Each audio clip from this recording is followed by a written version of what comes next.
soon see. Doesn't let you know if you're recording or not, so that means I'll have to go into the YouTube. Let's go into create, not duplicate this one. Okay, cool. We duplicate, we create, go live, and we go to manage, and that says schedule is upcoming. Yeah, perfect. Huh? Has it started? 9 seconds, 10 seconds. God damn. The 3 words that I would use to describe the Why is it coming 24 through here? Okay. Testing. 1, 2, 3. It looks like we're actually live. Oh, wow. Hopefully I didn't say anything too wild.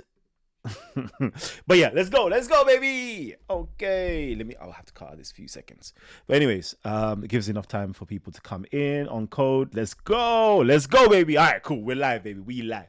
We lit, baby. We lit. Oh man. Okay, welcome to another, Titans TV special. It's me over here giving my own thoughts and opinions and facts, to be honest with you. But it's going to let you guys know. Of course, Talk of the Titans shows are coming very soon. We are filming episodes literally Monday, Tuesday, Wednesday, Thursday. Like, we're filming episodes. So, you're going to see some great content very, very soon. But let's get into this topic, though. Let's get into the topic of Muhammad was not a pedophile. Now, that topic there is very inflammatory. Even to say not a pedophile, even to say not a pedophile is very inflammatory. And I thought to myself, right? In coming back to Titans TV, as a host, I'm cool. I'm neutral. I don't really try to give my own thoughts and opinions. But as a person, myself, I have my own thoughts and opinions, and everybody kind of knows I'm very opinionated. I'm very well read. I like to think to myself, I'm learnt. I'm a learned individual. But I thought to myself, if I come back, right, I have to speak on certain issues. Most people know me, to do with like religion, chemet, philosophy, history, black culture and stuff like that. So again, we have shows coming up on black culture and all them things there. But I'm like, when I come back, I have to speak from a very African-centered scholarship perspective. And looking at that and looking at just the world, how the world is going as a historian, I'm like, ugh. We're in a very tricky and dangerous times where the use of such rhetoric, okay? Let me restart that. I was on, let me call out some names. Let me be real with it. I was on God Logic's channel. I'm not saying anything bad about God Logic, right? Christian brother, very articulate, he's a special individual, right?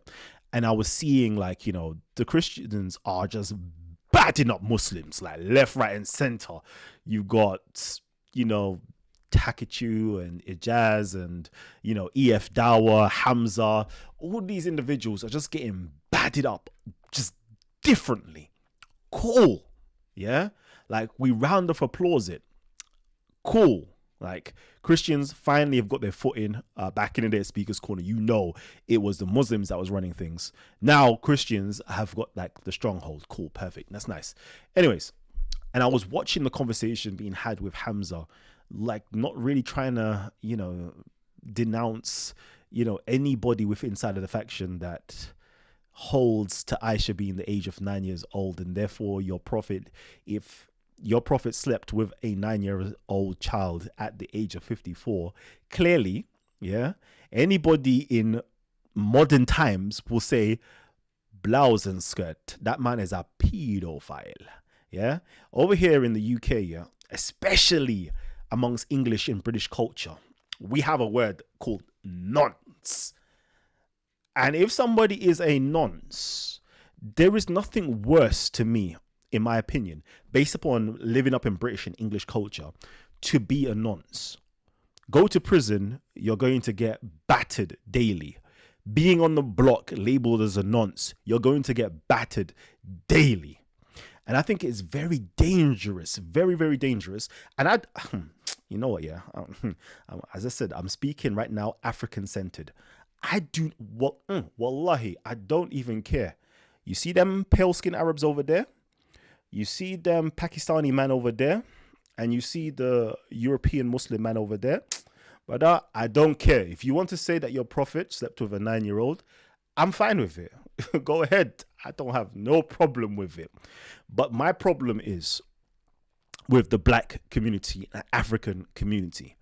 Like, once you buy into that narrative, you buy into, I'm going to start dropping names, right? Once you start buying into your Ali Dawahs, your Muhammad Hijabs, your Hamzas, your Mansours, all of these, individuals that don't look like you, but want to teach you your religion, and especially if you're an African Muslim, brother, you had Islam way before all of these people converted, right? But because you don't know yourself, you just don't know yourself, right? You just don't know yourself. And you're taking on their ideology. Brother, that is very dangerous. I've got people inside of my family that's called Muhammad, right? And I'm just thinking, the children growing up,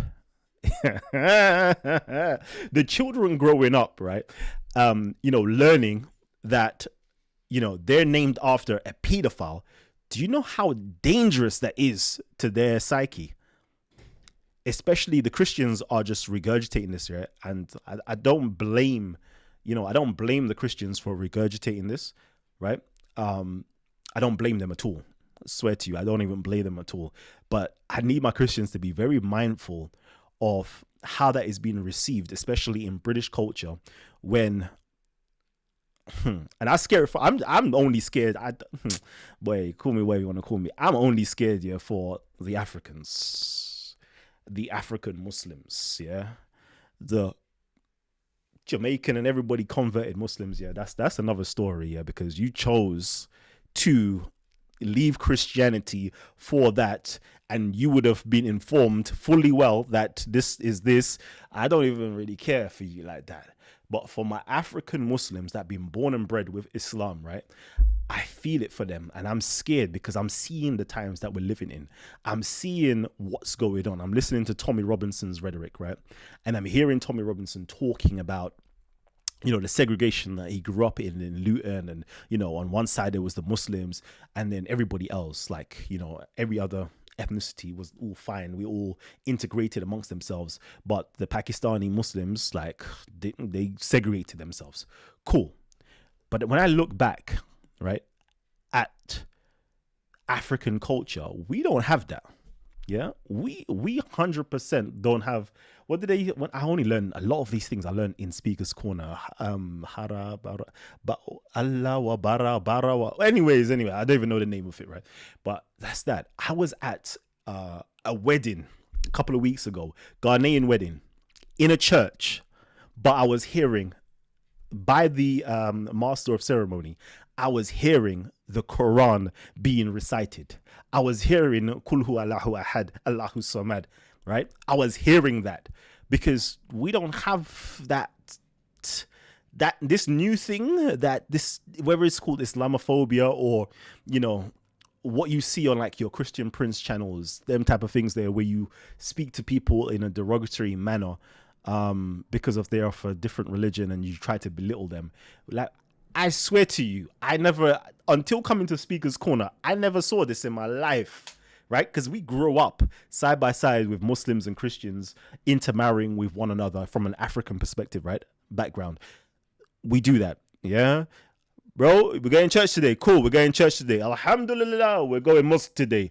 Like, it's one of those ones where everybody is just integrated, right?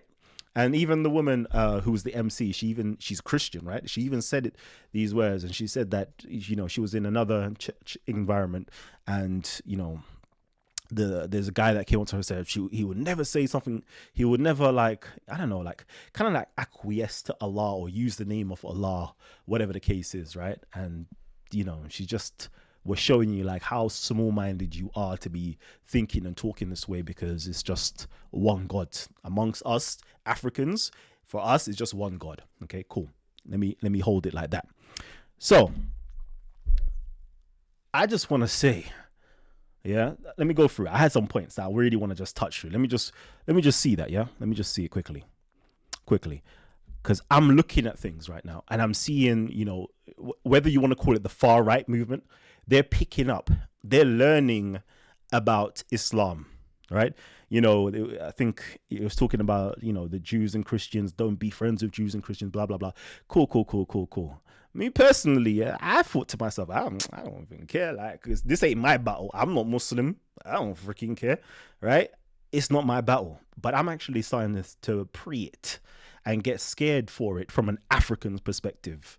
Yeah, someone, if you want to call me racist, yeah, but I will tell you from the get go, yeah, I'm here for my community. Yeah, who's that? Gabs, old tight Gabs. I'm here for my community, right? I've got both African and Caribbean in me, and I'm telling you, and I've said it at Speaker's Corner, I'm here more for the Caribbean community more than the African community. Why? Because the African community, we have a semblance of culture that there's a community that holds things together. Caribbean, like, we're doing the worst in this country. So I'll rather uplift this group of people before I uplift the African group of people, before I start uplifting, the European or English group of people, right? I need to, my priority, right? If for example, let's say, if Tommy Robinson is raising the white English, kudos to you. If Sarah is raising up the black Caribbeans, kudos. If Shakara is raising up the black Africans, kudos. Yeah, everybody has their part to play in raising the consciousness of the community. That's an example. I'm just saying that as an example, right? So, but when I'm preing it, and I'm seeing that no African-centered scholar, no African-centered teacher, yeah, is coming out to even give another narrative, and it's allowing people to run with this narrative, yeah, that you yourself, being Muslim and as an African scholar and an African teacher, you're not even correcting this. And these youths, yeah, they don't know any better. They don't know that this type of ideology doesn't exist in African settings. Let me let you know this, yeah. Muhammad having sex with a 9-year-old isn't in the African, or let me be more specific, in the West African settings. You don't get taught that. You don't get learned that. That's completely unheard of, right? And I think sometimes it's kind of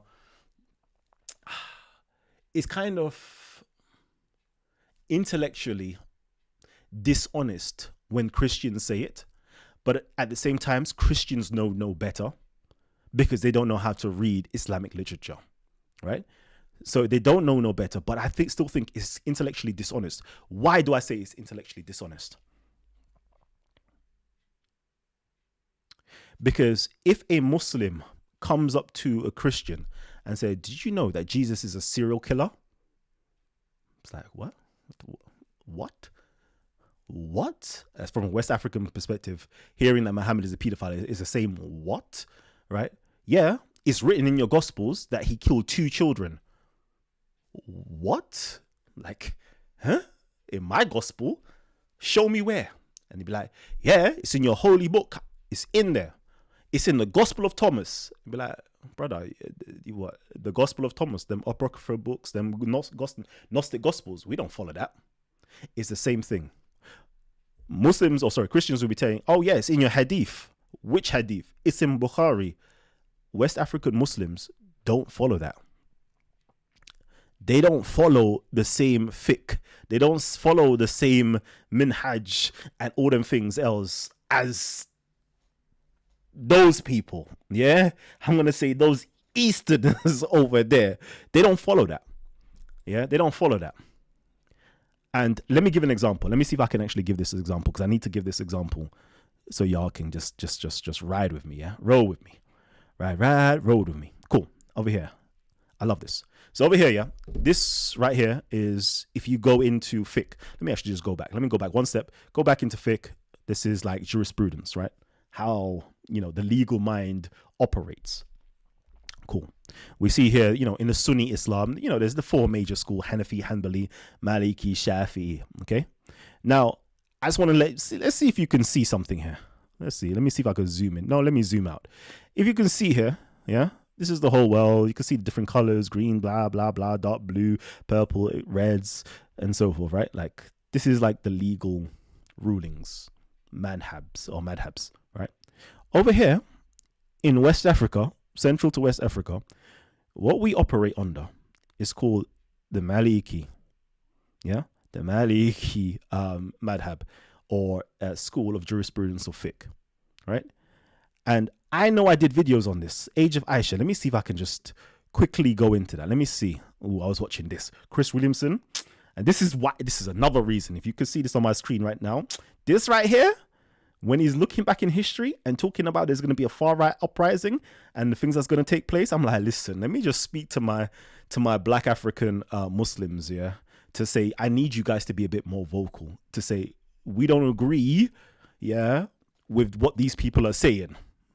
And that's why I used to say to the Shias, yeah, Shias, like, you know, life would be easier for you if you just don't call yourself Muslims. Say you're something else. Because the things that everybody don't like about Muslims, yeah, is nothing to do with you. Like, Shias, you can go next to them, you'll feel it. There's a completely different vibe to those ones over there, right? Those ones over there is a completely different vibe because they're not all the same. They're not all the same. What did I want to go into? Yeah, let me see. Let's see. Age of Aisha. Let me see. Age of Aisha. Aisha, let's do Titans. Cool. Let's do that. I know I did videos on this. Look, 6 years ago. Yeah? And these videos were long videos, like hour-long videos. I'm sure I've done like 3-hour-long videos. Like, again, Mufti Abu Laif goes in on this. Yeah? Why does he go in this 4 years ago? Why does he go in on this? Because he's a Maliki. He's from something completely different. He's from that West African school of thought as well, right? Well, I'm not going to say it's West African because it's not just simply West African, but that's predominant. That fiqh school or jurisprudence, he's from that. He argues against that. Yeah? Recently, I'm seeing even, who did I see? Joshua Little from Oxford. The same results that I did in my 3-hour video, yeah? I see he's got a presentation hub to prove that the Age of Aisha is something that's just made up, right? That was made up, right? And the first person to even like shine light on that, right, is from the fiqh school of Malik. It was like, no, we don't deal with that. We don't deal with that, right? Their thing is we don't marry children. We don't marry children. Yeah, children, no. You'll find in their stuff is like 18 years old. That's the marriageable age. That's when a person reaches maturity. That's when their mental faculties kick in, etc., etc., etc. So these narratives, yeah, doesn't exist, and doesn't exist in a Central West African paradigm, right? It may exist now. Yeah. So let me just caveat that. It may exist now. Why may it exist now? Because that Arab money of them fundamentalists, yeah, those people from Ahlil al-Hadith, those people with the Arab money, those Wahhabis and those Salafis, yeah, they're the ones that have money, okay, and building the masjids and building the mosques in this country and other countries, and they're taking over, right? They're supplementing or supplanting or you know, I don't know. How do we? I'm lost for words. I'm so tired, by the way. I had a nice day at Brighton today, you know. The amount of food. Anyways, let me not even get distracted. But anyways, I'm tired. So don't mind me if I'm not getting my words right. But these other people are taking over. And unfortunately, because what's popular now, especially on YouTube land, is these da'i as Speaker's Corner, your Mufti Menks and all these different people. And when you go into their ideology, it's completely anti-African. Completely anti-African. This isn't our culture. This isn't the way we do things. This is why you see now there is all these terrorism organizations in Nigeria and elsewhere. But beforehand, we were all living peacefully with one another. In whole, I'm not gonna say like it was that for all the times, but in a whole, that we get along with each other. And I think this ideology needs to be checked. I need my African-centered scholars to start standing up. I need my Sheikh Dan Juma to start standing up. I need my Sheikh Hassan to start standing up. Like, otherwise, I'm gonna start like looking at you, man, like crazy. I should start asking these questions. You know what? This first question I'm gonna start asking Black Muslims and African Muslims: what color is your prophet? The moment that they tell me white, yeah, I'll be like, listen, don't listen to anything that comes out this person's mouth, because they've already been infiltrated, yeah, by that side. What age was Aisha when the prophet had sex with her? If I hear 9, I'm gonna actually start being vocal and be like, listen, like, I love my Muslims, I love my Christians. I don't really care like what religion you are, as long as you're a good person, yeah, and you live a nice life and you don't treat people bad, yeah, I'm happy with you. Any religion could work for you, in my humble opinion, right? I know you're not gonna like if you're a Christian or Muslim me saying that, but any religion can work for you. Cool. But the moment that you start saying 9 years old, I'm gonna tell the people to run far away from you. I'm not listening to you. So even like the people that I honor, like your Sheikh Hassan and your Sheikh Danjuma, if I know they're not going to say it. If I ask and they say, tell me 9, I'm going to tell you I'm going to be on like a rampage to be like, don't listen to these persons. I respect them, but don't listen to them. Because this is very detrimental for us, especially in the West. And I can see the way things are going. And if you hold on to that ideology and you've been infiltrated, boy, I'm scared. That's what I'm going to say. I'm scared. I had so much to like, I had like a whole list of things to go through. But in the meanwhile, let me actually just go through the comment section real quickly and see what you guys are saying. And then we'll get back into it, right? We'll get back into it. I think I'm also going to create a link for you guys to join. But anyways, on code, what's good? Facts over personality, Sam Con, Jan McDermott. Yep, heavy manners. Yeah. Same in America. No love. Yeah, no love for the pedos, fam. No love. Any man that tells, listen, my daughter, she's 6 years old. Yeah? Bro? Bro, I'll be real with you. Yeah? I'm not a person to, talk about violence or anything like that.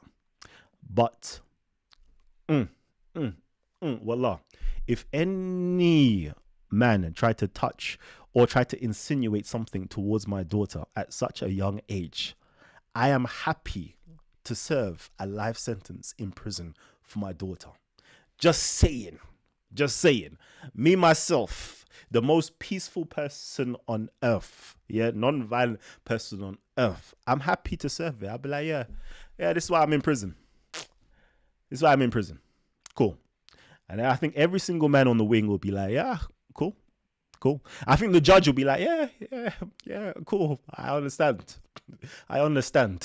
Yeah, I understand. And I think it won't even get to prison, to be honest with you. Yeah, I think they will understand. Because I've had them situations, yeah, where I'm like, yo, this is the reason why I did what I did. All right, cool. Big man, let's talk about this. We're going to turn off, yeah. This is something that's happened to me. They're like, let me turn off the recording machine, okay? And let me tell you what to say off camera or off recording, yeah, in order for you to just go scot-free. Yeah, them ones. All right, let's turn it back on. Let's hit the record and let's talk. Yeah, them ones. Yeah, 100%. So I'm scared if me as a non-violent person, yeah, would think that way, okay, and you have other groups of people living in the UK, but learning that this group of people that are already, yeah, Muslims, let me say the word Muslims, that already people don't really like because there's some association with terrorism with that already, right? They don't like. And now they're learning that the person that you think is the most perfected being and the example that every single Muslim should live after, yeah, was a pedophile, yeah? And they believe this is what's going on behind closed doors, yeah? It's not a far stretch of the imagination to think that these people are going to have some type of thoughts, right? And if anything ever kicked off, that's ammunition and fuel for that. Cool? So I would love for my African, in particular, African Muslims to please stand up, right? And teach the youth that no, we don't believe in that. Our teachers, our person that gave us fiqh from Medina, right? said, nah, them type of talks there are straight lies. He already refuted and rejected that way back in the 700s. Yeah, he said way back in the 8th century. He says ours. No, he didn't say literally, but let's just use it. He says ours will be there. Yeah, we don't take from that. We don't take from that. So I need you, African Muslims, who are of the scholarly ilk, to stand up and start saying that, because it's going to get real techie. And I don't want African Muslims to be caught up in what's going on, personally. Yeah?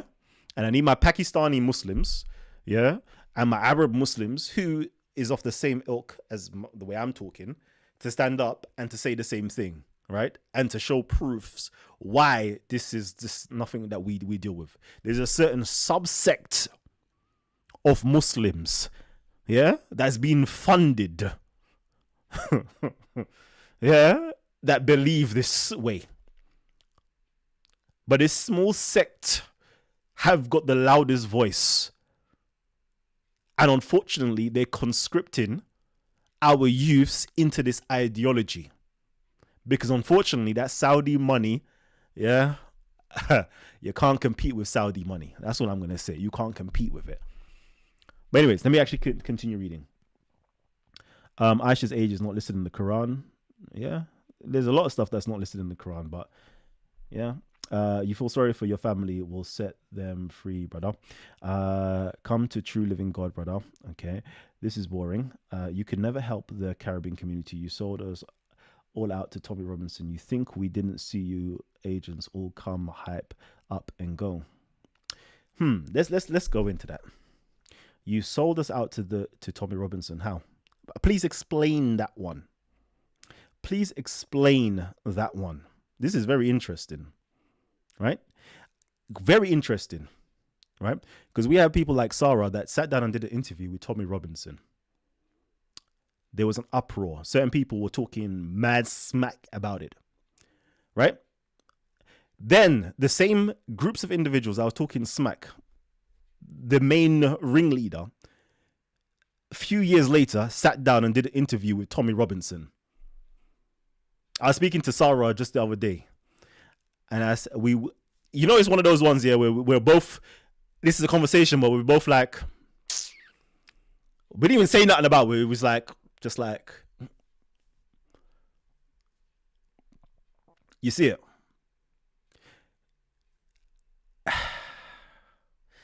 That's what I'm going to do. Unfortunately, yeah, the intelligentsia of us, we know better. Those people who are not as intelligent as us, it's like they get wrapped up in the nonsense.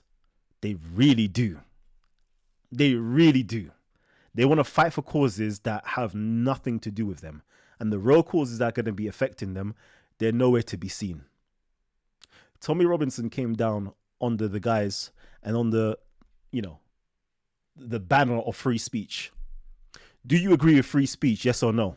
Not whether you agree with Tommy Robinson. Do you agree with free speech? Yes or no? The answer is clearly yes. Well, no. Some of you lot don't believe in free speech, actually.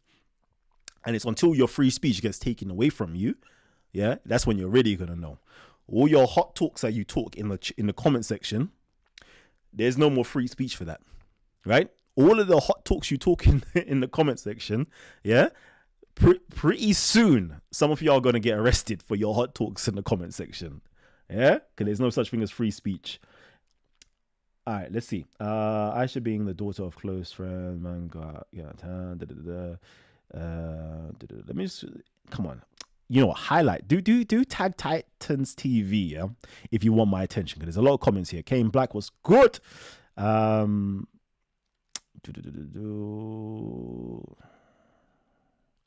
Cool. Let's scientific minded is here. Cool. What's good? Let me just see. African Muslims, free yourself, brother. Stop being the Abid, brother. Very funny. You ignorant. Ignore all my comments, brother. Just come. We will go through books in the Arabic, not your English. Oh my god. Them ones there, yeah. Them ones there. My brother.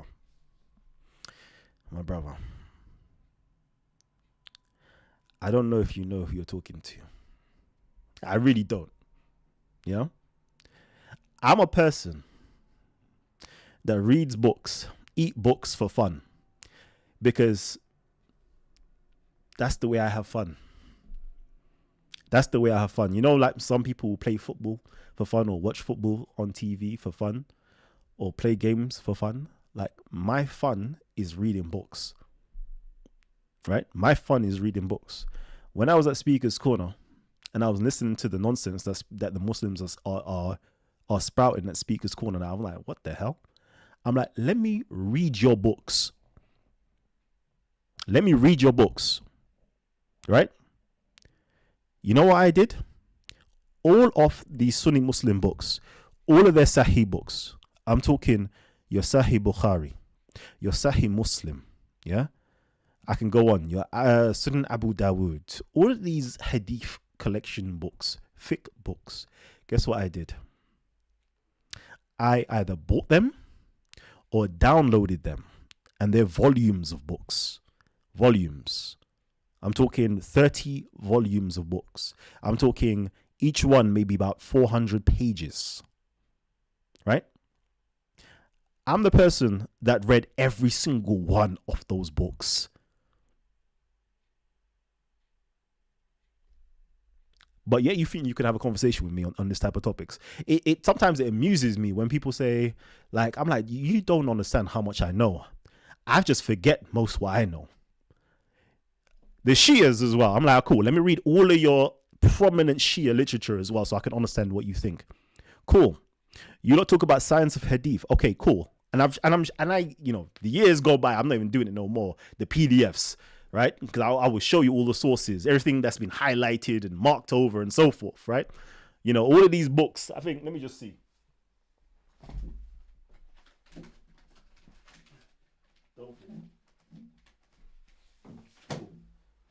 Don't fall. So let's just say like the Sirah literature, like these books here, yeah.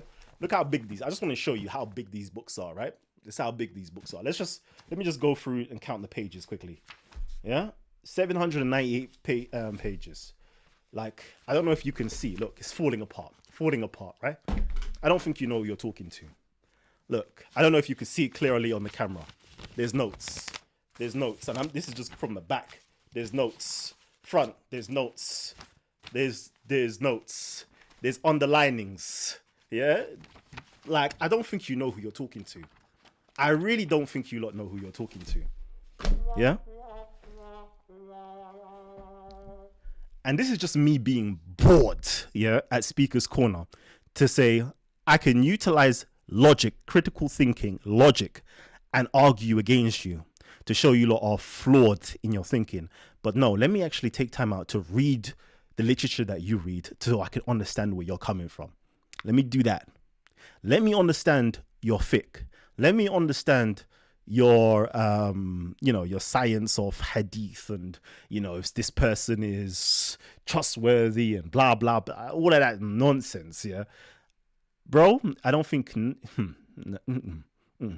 I don't even think Muslim scholars could even really go back and forth with me.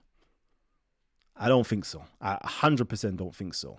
None of you lot, none, and I'm saying every single Christian debate out there and every single Muslim debate out there, there's no way none of you have read the amount of books I've read on Islam. Impossible. Because I know most of you don't know how to speed read. Okay? None of you lot know how to speed read. I can bet my bottom dollar on that, right? Loved it. That was one trick that I learned going to university, was how to speed read. Yeah. And that just made me too cool for school because I can read books very fast. So there's no way you can keep up with me, right? The comprehension levels, there's no way you can keep up with me. But yet you think you could school me on Islam and tell me that Muhammad married a 9-year-old. It's impossible. It's impossible. I can tell you, yes, it's written in all of the different hadith literature. I can tell you where it's written. I can tell you where it originated from, which is in Kufa in Iraq, under a certain individual called Hisham ibn Urwa. I can tell you that every single source goes back to that, except from those ones that are originated from others trying to make it go elsewhere, right? I can show you that, right? Then we have something that is even new now, which is this academic scholars of Western stuff that utilizes a methodology called Isnad Kum Matan, right? And you lot can't even keep up with that, because that just debunks a lot of the stuff that we think we know about early Islam. It debunks a lot of that stuff. But yet you think anyways, let me not even go there. Let me read. I play football and read books sometimes at the same time. Arabic and English, not same words. They make nice and pretty English translate. I know, 100%. I agree with you. If you read the Arabic versus the English, it does definitely, it can say two different things. 100%. Cool. There is no delay when believing in Jesus. All you want need to do. Okay, cool. Yeah. That's that. So, again, let me just quickly look at my talking points before I continue. Yeah. African sentence. Yeah. Cool. And you know what? As I said, yeah. Oh my God. Please, I think all of you guys, if you guys can, yeah. Let me do this. This will be very good for you guys to watch, right? Cool. Let me actually share my screen, because I already said I've done a whole video on this, 6 years ago. To be honest, it was like 7 years ago, but it says 6 years ago. Okay, cool. Mufti Abu Laif did videos on this, right? Debunking this stuff. Yeah, already. Guess what? Western scholars, yeah, such as Joshua Little from Oxford, PhD. Yeah, my effort, I'm only an undergraduate, right? This is somebody who's got a PhD. I think he lectures at, or is a professor at Oxford. He goes in there, does the same analysis that I did, yeah, literally, like, and coming up with the same results I did 7 years prior. He's done this within the last year, yeah? So we can see the records, right, of, what Callum did back then. Even Oxford scholars today that have done the research are saying exactly the same thing as him. Yeah. So go and educate yourself on that. That's what I would say. Go educate on that. If you don't want to listen to me, I always say it, because some Muslims, this black guy, does he speak Arabic? Don't want to listen to him. Mufti Abu Laif, who said exactly the same thing as me. You lot have almost silenced the man. I don't even see him no more. He was a prominent figure back then. Completely silenced. If you don't want to listen, we have it in the black conscious community in America. If you don't listen to me, go listen to the white man who's saying what I'm saying. Go listen to the white man and then come back to me and then tell me, like, yeah, Callum, you see what you said 7 years ago? 7 blood clot years ago? Yeah? Western scholars are now saying what you're saying.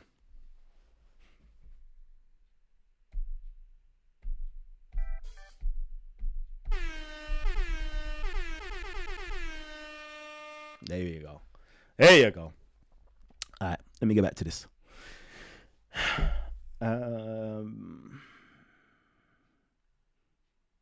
Cool. Yes, man, Annabelle. Bro, I've been enjoying life. That's what I've been doing, man. I don't have to come back to deal with madness. But yeah, man, again, I just wanted to say, please, like, I need some of my African-centered scholars who deal with Islam to start coming out of the woodworks. Like, it's necessary. 100%. Okay? Because growing up, I loved Islam.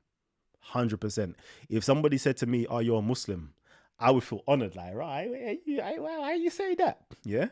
Them ways there. Like, if someone says to you, you're Christian, you're like, like, yeah, you look like you're filled with the Holy Spirit. Like, it's like, bro, when you hear them type of talks there for people, yeah?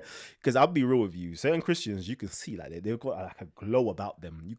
I don't know what it is, but you could just sense there's something pure about them. Yeah? I'm talking about, like, the good Christians, right? There's something about them.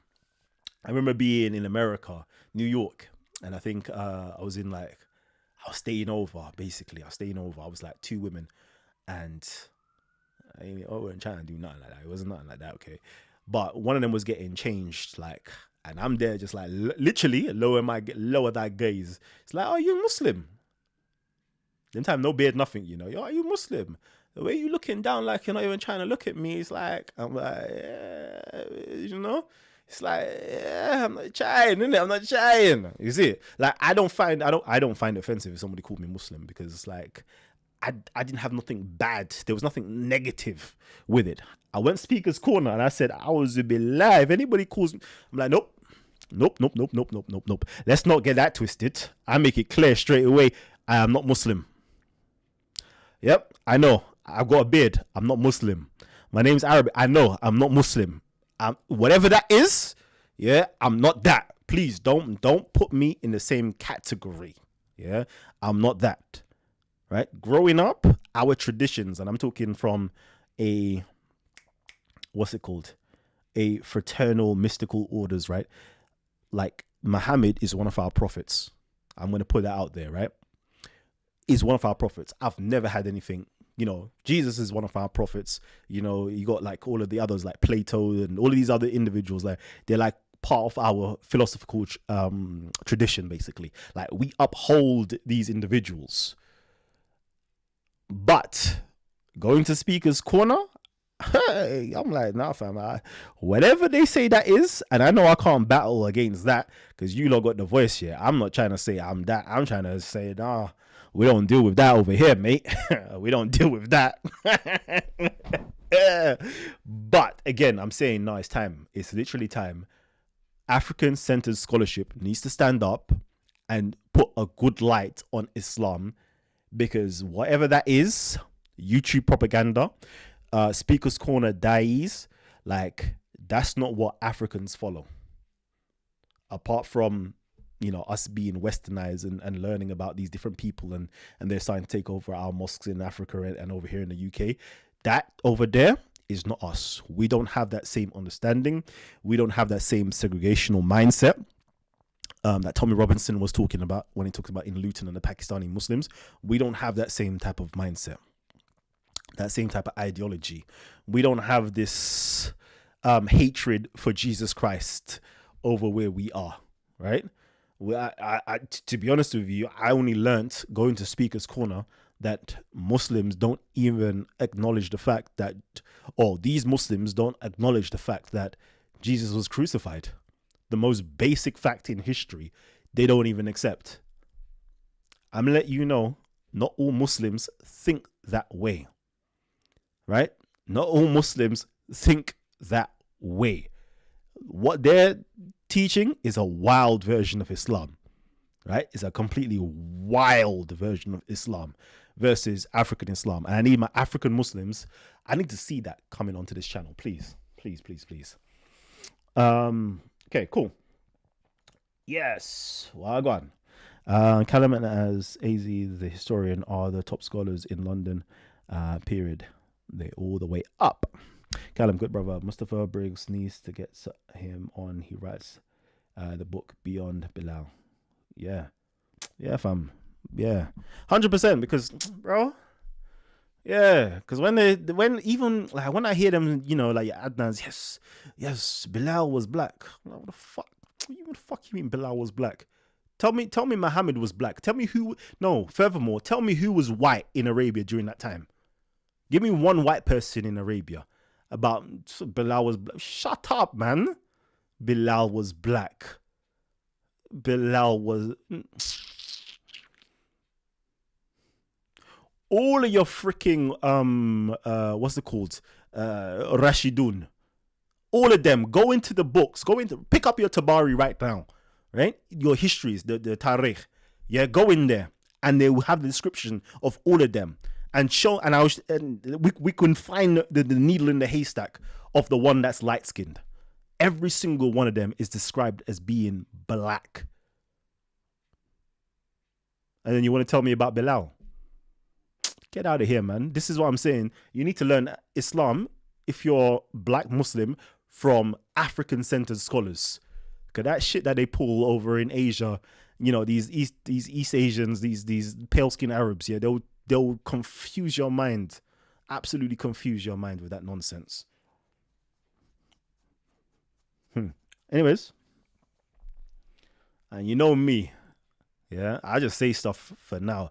But when it's time to pull out the proof, I will pull out every single book for you guys, yeah, to be like, here you go, here you go, here you go. Source up or shut up. Now show me where all these people are white. Yeah, why do you make videos? Yeah, like what's it called, The Prophet, the movie The Prophet, right? Why do you make the movie The Prophet where every single person there, practically speaking, who is a Sahaba is white? If that's not a racism, like when you pick up your books, they describe them as dark skin, brown skin, black skin individuals. Why are they now white or pale skinned? Why? Why? Because you don't understand that there's something called pale Arab supremacy going on. And you want to learn from these individuals, and you're a black person because you don't know your history and you don't know the history of what these people have done to you. All they will feed you is the colonization that took place with the Europeans. No, learn about the pale skin Arab slavery that happened to Africans and that happened to African Muslims as well.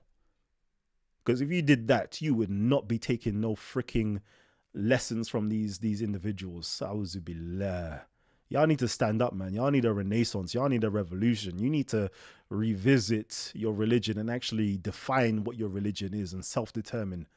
God, this is wild.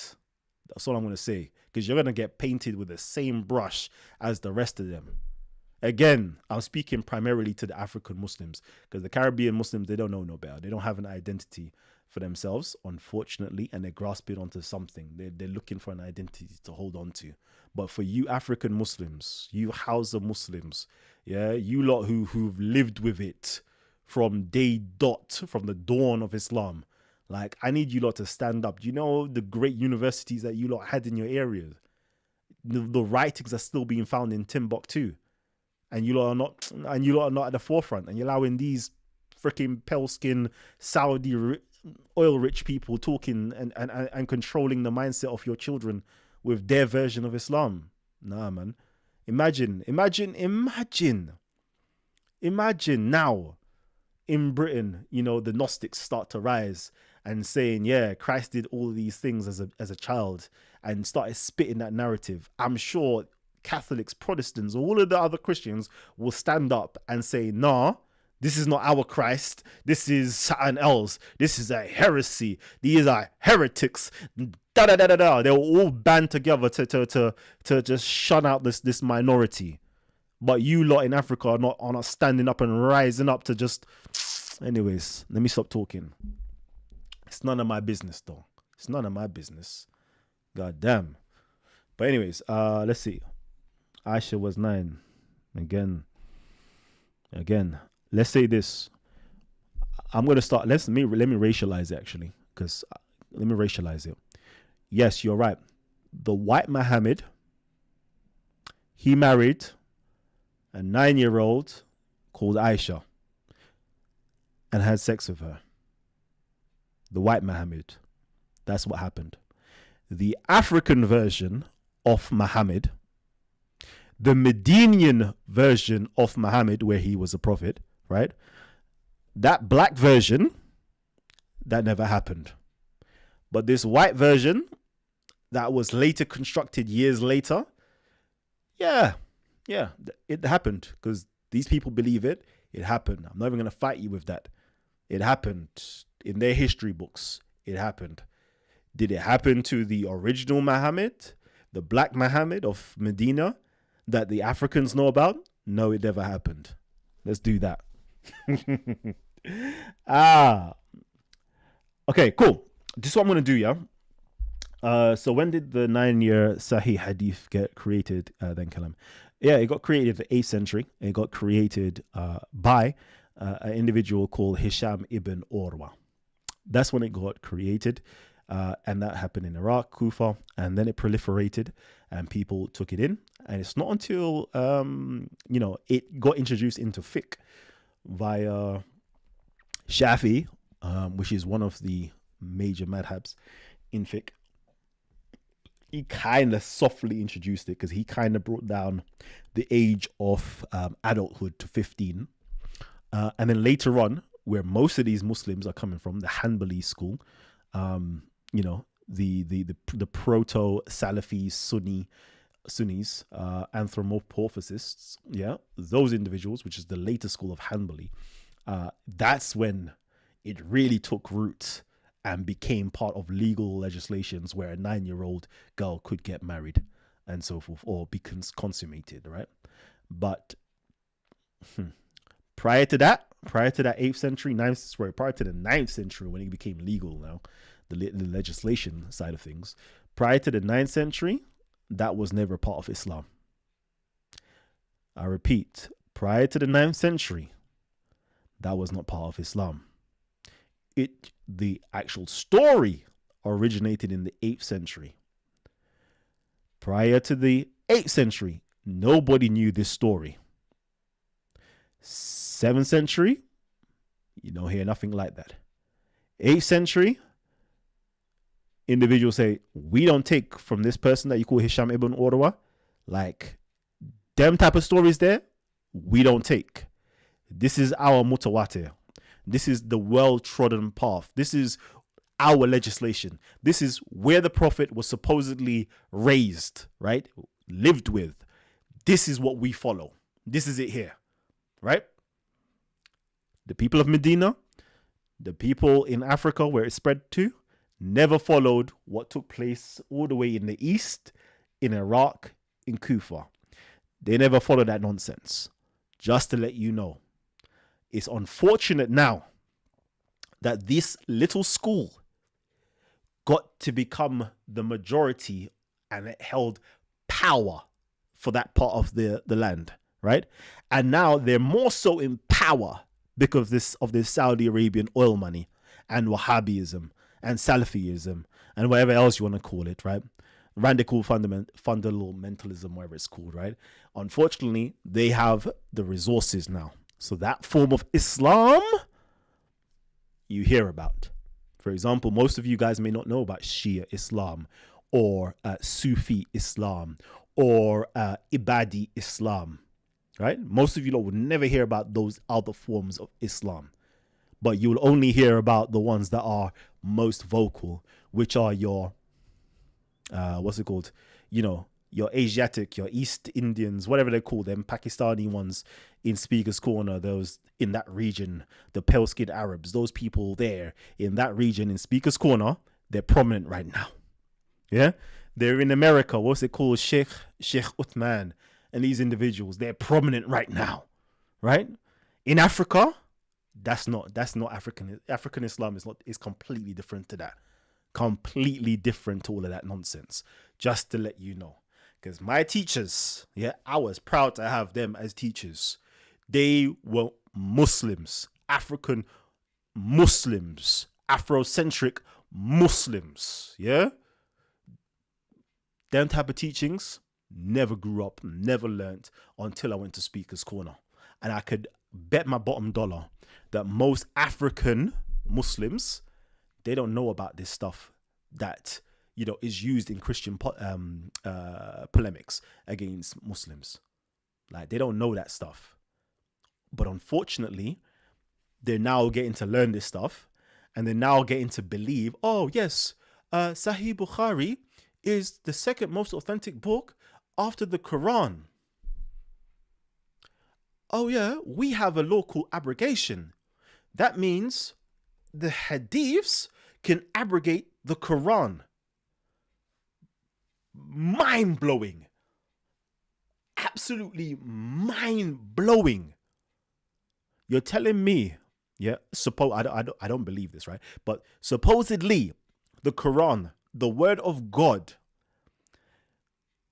can be abrogated or negated by what's written in Sahih Bukhari? Bukhari? From Bukhara? From Uzbekistan? All the way up in Europe, near Russia? Can abrogate what's in... Bro, mind-blowing. But this is what these people believe. African Muslims, African scholars of Islam, stand the fuck up, man.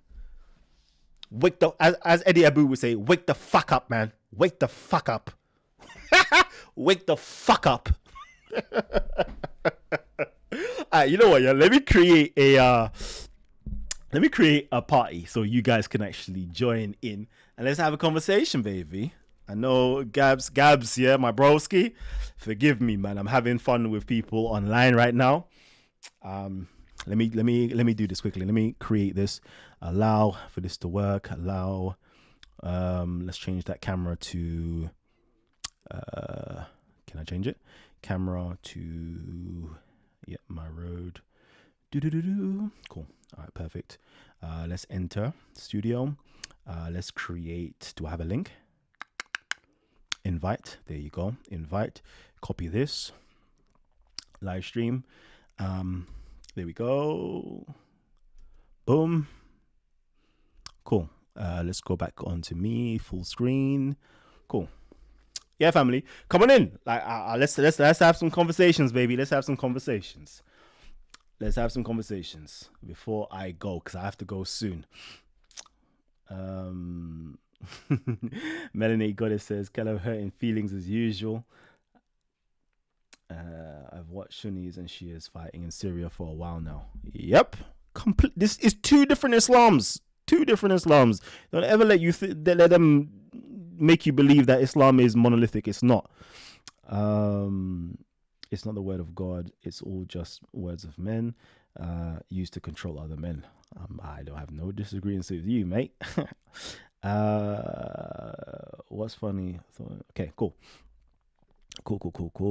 Oh, have I sent it out? Yeah, I've hit copy. Okay, cool. So, family tree, if you guys would like to just join in, let me send out the link. I don't know if I have sent. I'm sure I did. Yeah, it's there. The StreamYard link is there. If you guys would like to join, come on, join. And if you want my attention right now, just tag Titans TV. Yeah. Ask your question or make a comment so I can like see it. I can read it out and we can have a nice little dialogue that way. Yeah. Make sure to hit up the like button as well. Yeah. Shouts out. Sugar. I should have remembered the person's name. You know, somebody donated £100 the other day on one of the last streams. And I'm like, wow, I haven't been back for so long. And you guys are just showing the mad love. Like, I appreciate it. Okay. Ultra Funky, well, you already know. He always drops like the little donations. Boom, boom, boom, boom, boom. John McDermott, like original Don, who always shows love by hitting up the super chat as well. So, like, salute to all these individuals, man. I just want to just make sure you lot get your flowers. Cool. The interpretation of Islam is situation dependent. Cool. I think the interpretation of most stuff, I would agree with you, is definitely situation dependent. Let me see. Let's add this to the stage. Oh, right. I wonder, does this link even work? Let me use it on my phone to see if this works. Bear with me, family. Bear with me. Bear with me. Definitely want to make sure. This is an old show. Okay, this is an old show. Let me see if this old show link works. Google. Boom, boom, boom. Go on, let me just accept the cookies. Open in Safari. Okay. You have to use a if it works, family tree, just let me know if that link works. Yeah, that's all I'm gonna say. Who said that? Okay, cool. Dragon is always infiltrated the purity. Yeah, Shola, wagwan, my broski. Jeez. Allah says, if you're black, go to hell, and he doesn't care. I don't know about that, man. I don't know. Let's see. Islam did not originate in Africa. Silly. Okay. Islam did not originate in Africa. I like that one. I like that one. I actually like that one. Do you know why I like that one?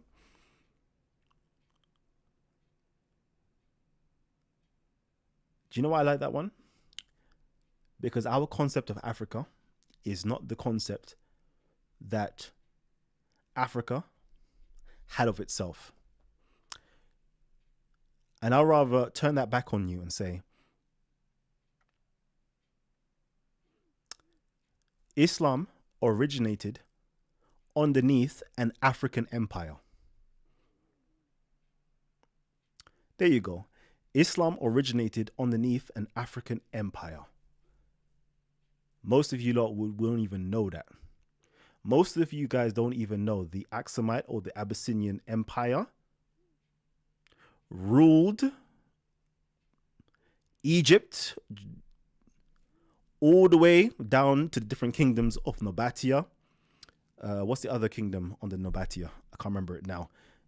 I've lost it. But anyways, Kush, all of these different empires over into South Arabia, Himyar, and all these different regions. Yeah, all the way up to Syria. Furthermore, was an African empire during the supposed time of Muhammad's birth.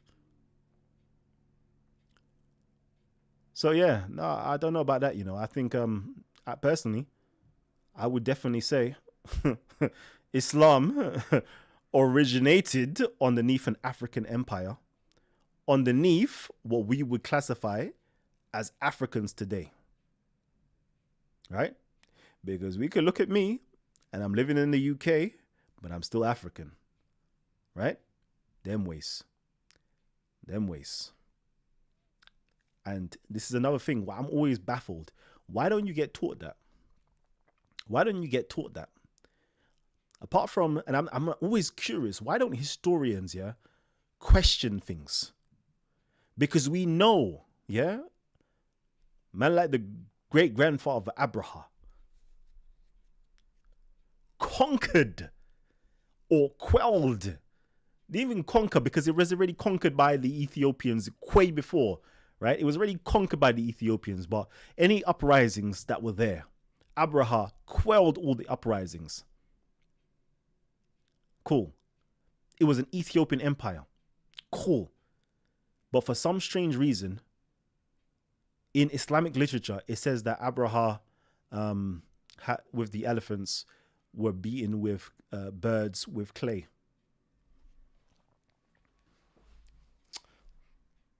And then Persians took over.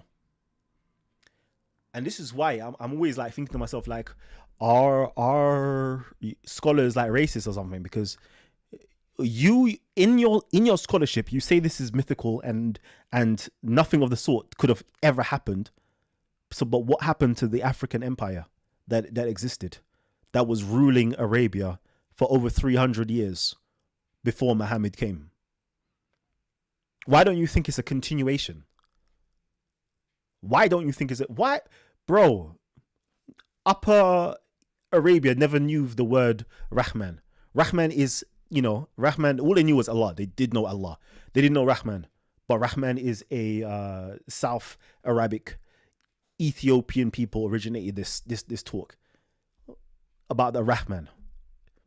Why don't you think it's a continuation? That's my question.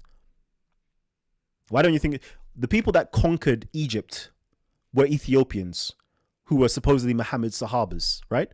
The people that were put into power as caliphs, you find out that they all have Ethiopian ancestry, but yet you don't think it's a continuation of the Ethiopian empire. Why is that?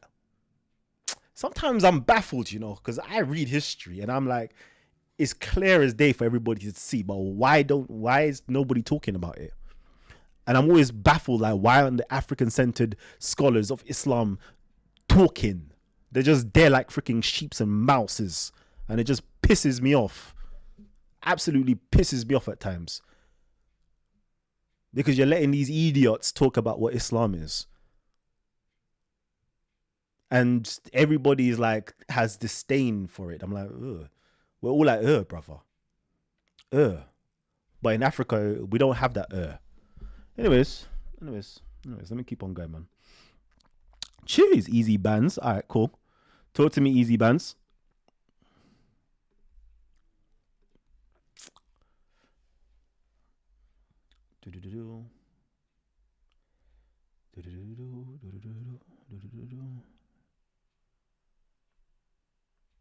Easy Bands. If you want to unmute your mic, Maggie. Let's see. Was good. Yeah. I can hear you. Hear me? Yeah.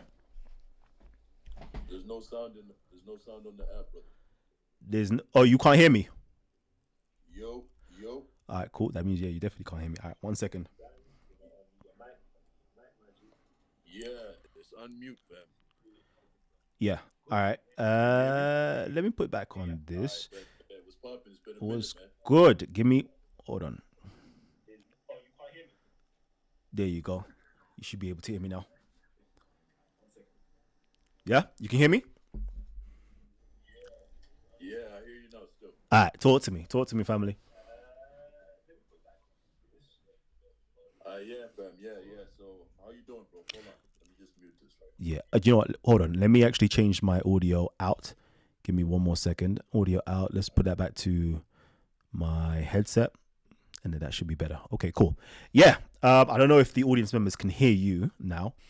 But yeah, I can hear you loud and clear still. How you been, bro? It's been a minute. I've been good. I've been good. I've been taking a nice little sabbatical, just enjoying life away from the chaos.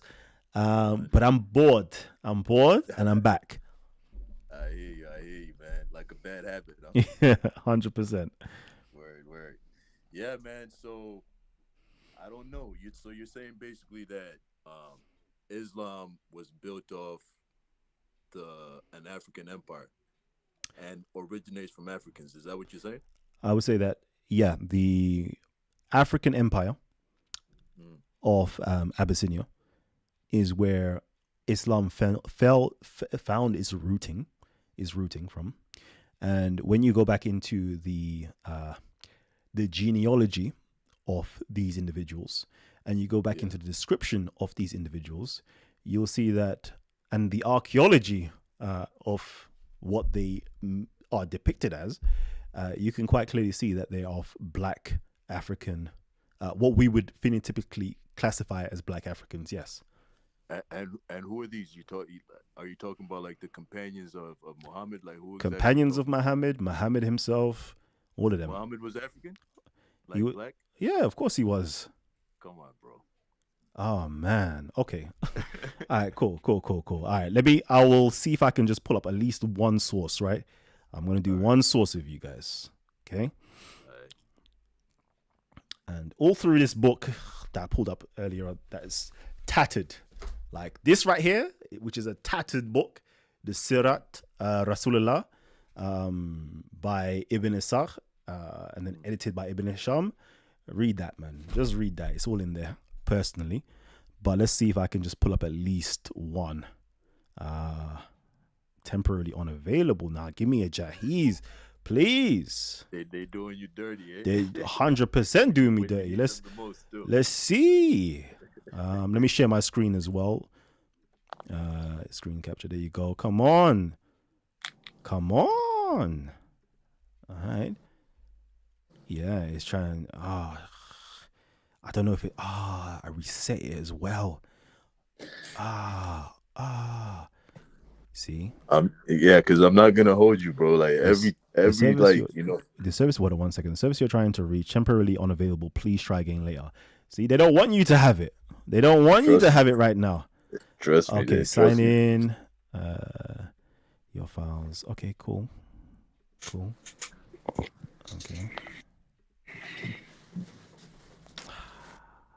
Okay, let me take it off screen share and let's see what I can do for you, okay? Give me a second. No problem. Yeah, see, I don't even have anything stored on my computer. Can you imagine?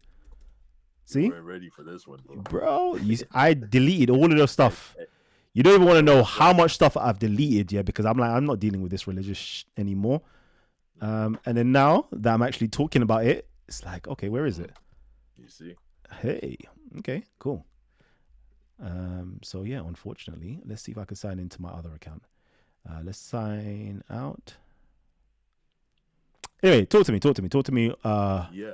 Otherwise. Yeah. So this is what I'll say on that, man. Every comment that I've heard on like the race of Muhammad has always been describing him as being fair-skinned, like fair.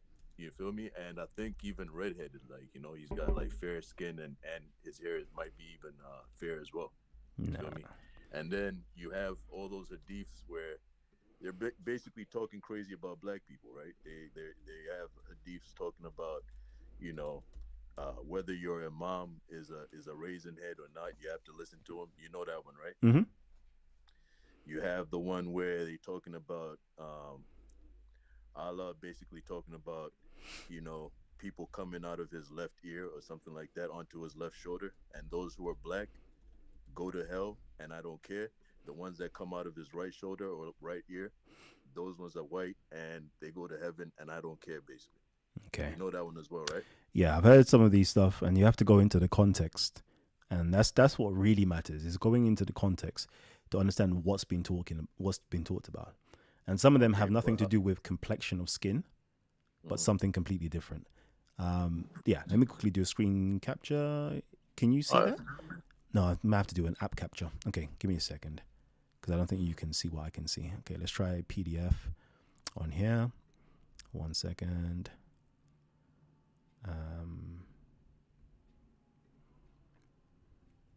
Cool.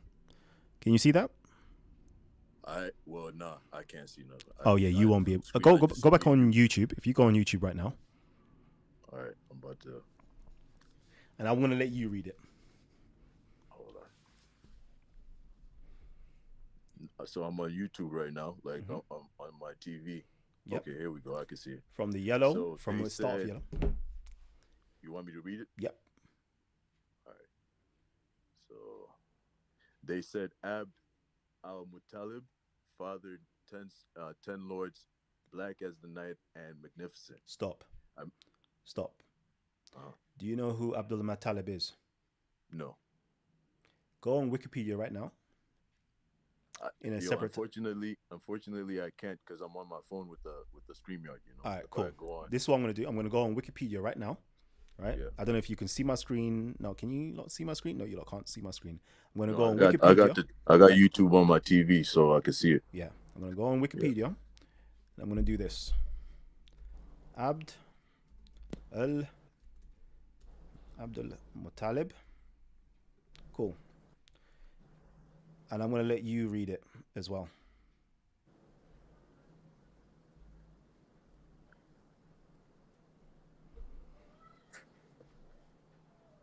Is it up yet? Yeah, so I'm just. I'll read Yeah. Shayba ibn Hashim, better known as Abdul Muttalib, was the fourth chief of the Quraysh tribal confederation and grandfather of the Islamic prophet Muhammad. So, what does it say? Yeah. So let's. So it says he was the grandfather of the Islamic prophet Muhammad. Cool. Yeah. So we're reading here that the grandfather of the Islamic prophet Muhammad fathered 10 lords black as the night. Cool. So, it's not far stretch of the imagination that he himself must be black to father 10 lords black as the night, right? Well, I would have to disagree with that. Okay. Because these guys were known to have African concubines, not concubines, cool. but slaves. You feel me? Cool. And so the obvious explanation for that would be that he had some maiden slaves or whatever. Had cool. Children with those. Let's pretend that's something. Let's pretend that he's a pale Arab, right? Yeah. Do you think a pale Arab can produce dark-skinned black? No, let's not even go there. Yes. Let's not even go there. Let's say yes, that's the case. Even a white man can. Let's say yes.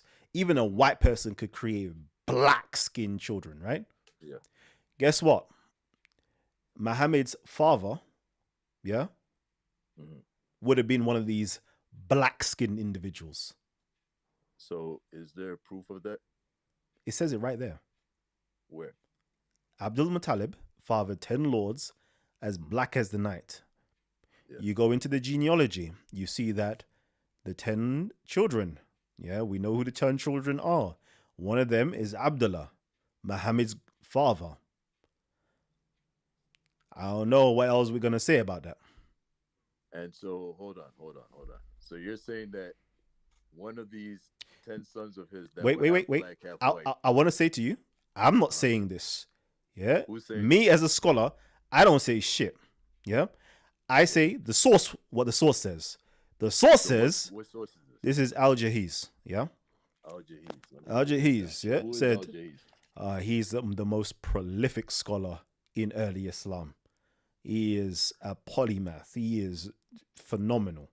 He was asked by the second to the caliph to actually write this book about the glory of the blacks over the white or the paler, the lighter skinned Arabs, right? And in So there he so talks. just In there he just talks about not to this. cut you, but I just wanted to get the date when he existed and It's in the like seven hundreds.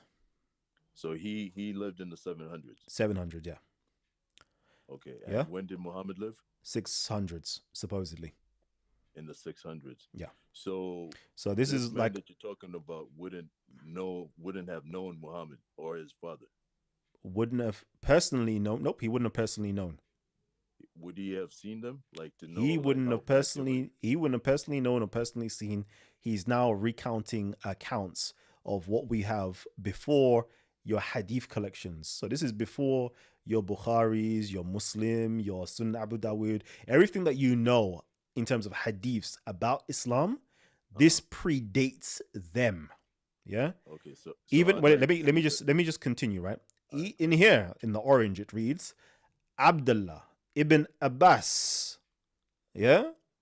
was blackest in magnificence, right?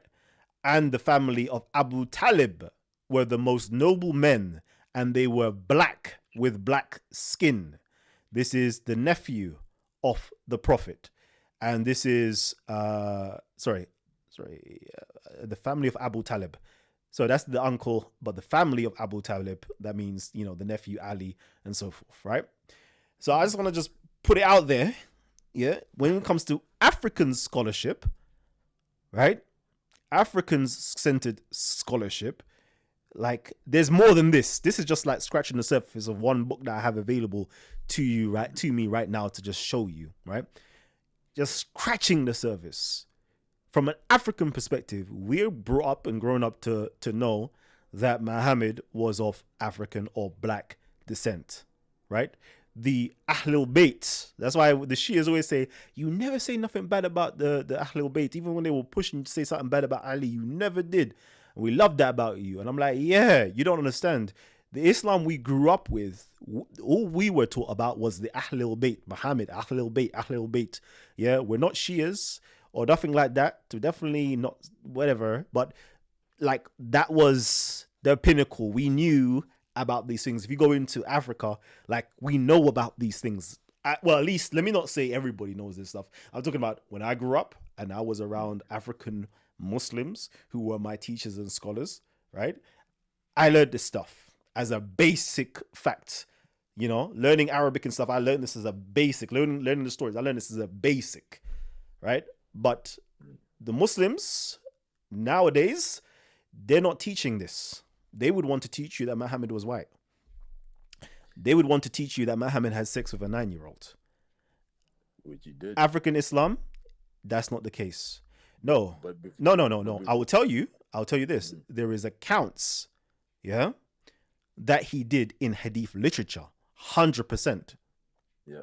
But the questions: do the African Muslims hold on to those hadiths, or do they reject them? The same way I gave the analogy, right, of if a Muslim now comes to a Christian and says, in your holy books, the Gospels, right, Jesus as a child was a serial killer and killed multiple children, right? Christians will say, what the flip are you talking about? That never happened. That's not in our Gospels. We don't hold those books to be holy. That's not Yeah. part of our story. It's the same way in Africa. We say these hadiths in your Bukharis, like, what the fuck? What is this? Like, this ain't our stuff. This ain't our stuff. Do you see what I'm saying? So yes, it's written just the same way that Jesus was a serial killer in certain gospels, Gospel of Thomas, but no Christian today says, yeah, this is what we take. Okay, so this is what I'll just say to that, right? And we can do the whole Aisha thing after, but like I just want to just like hone in on this one thing Mm-hmm. because you're showing me a source, right? So I kind of like want some more background on this source, like where it came from, because a lot of the sources that they do have like a chain, right? They call it a it's not or whatever it is, Yep. and they have a chain of narration and stuff like that where they can go all the way back to the actual source or And whatever. you'll find out when you learn about that all of these chains are made up. Okay, it could be so, but You'll my point is you'll find the that. one that you're using, right? Yeah. So the So one that you're I would say relying on, I'll say to you, right? That there, easy, is a long one, right? I haven't come here to do all of that, and now having to do isnad and I haven't come here to do all of that. Yeah. Alright, cool. So we move on to Aisha. I haven't even come on to do the Aisha thing, but what would you want to talk about Aisha?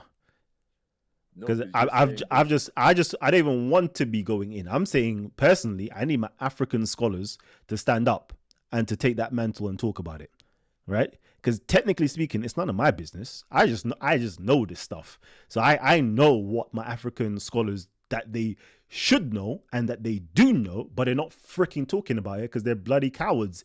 It seems. I'm not calling them cowards. Let me not even say that they're cowards. It just seems like, why are you lot not talking? Because you're allowing these ignorant jahil people to talk in your place, and your children are being influenced by these individuals. yeah. And they, like, how? Like, you know, like, imagine your child is now called Muhammad, and all they hear is, you know, yeah, the original Muhammad, you know, who you got your name from, he was a pedophile.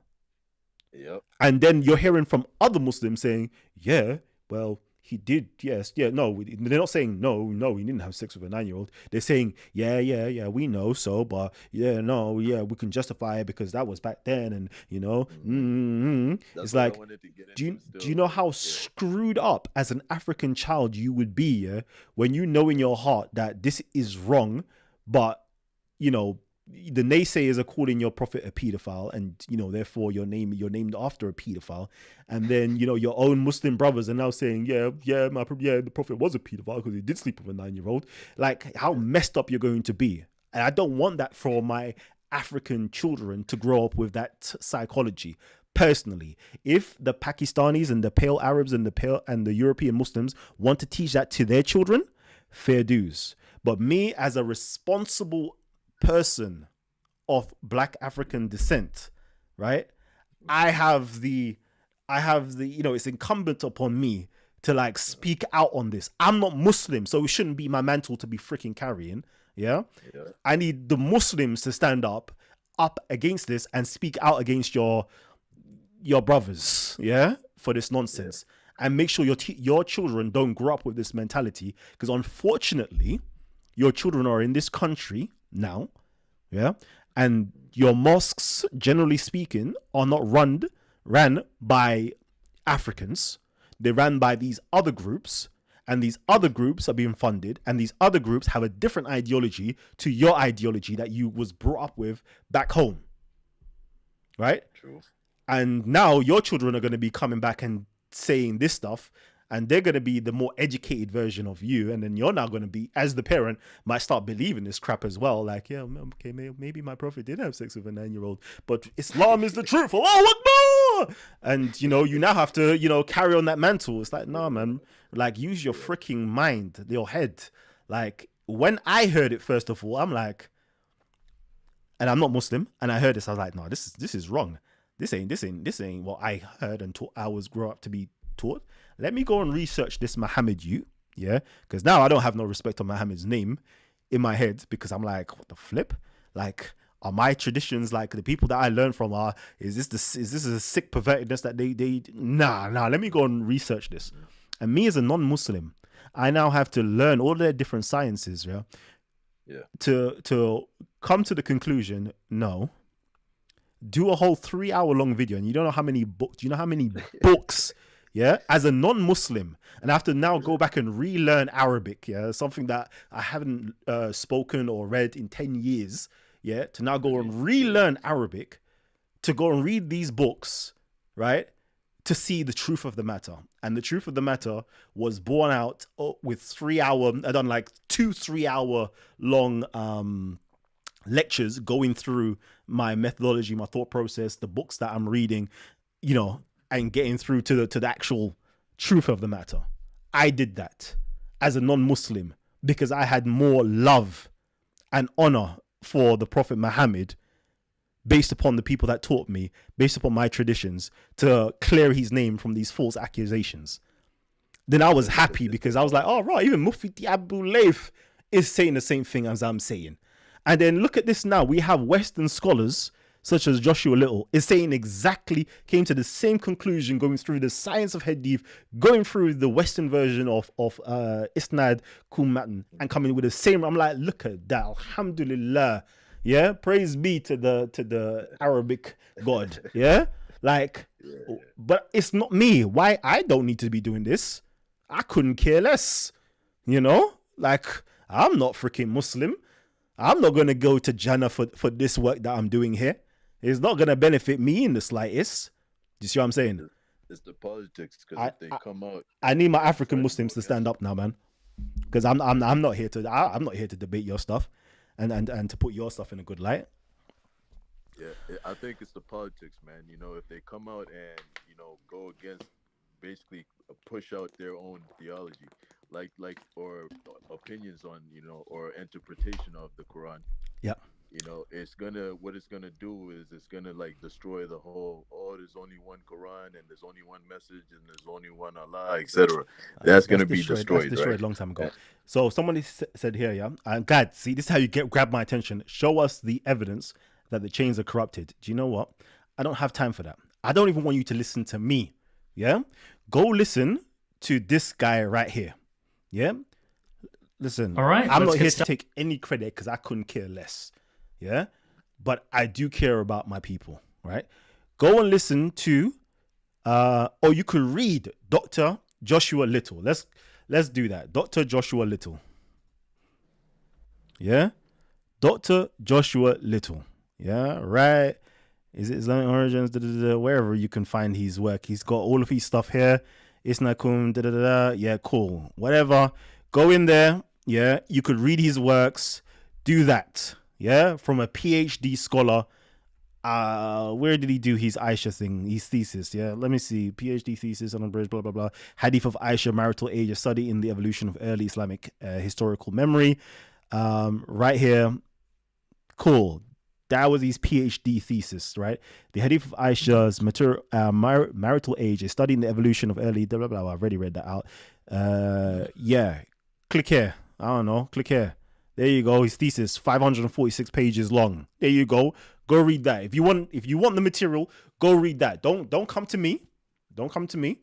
Go read an actual PhD. So what's he saying exactly? I have one question that I wanted to ask you though about this. But what's he saying first? He's basically come to the conclusion that this was a hadith that was made up again in the 8th century by this individual here. Which is Hisham ibn Urwa, and all of the hadiths go back to that person. And yeah, it was made up. I think it was made up to kind of prove that Aisha was a virgin.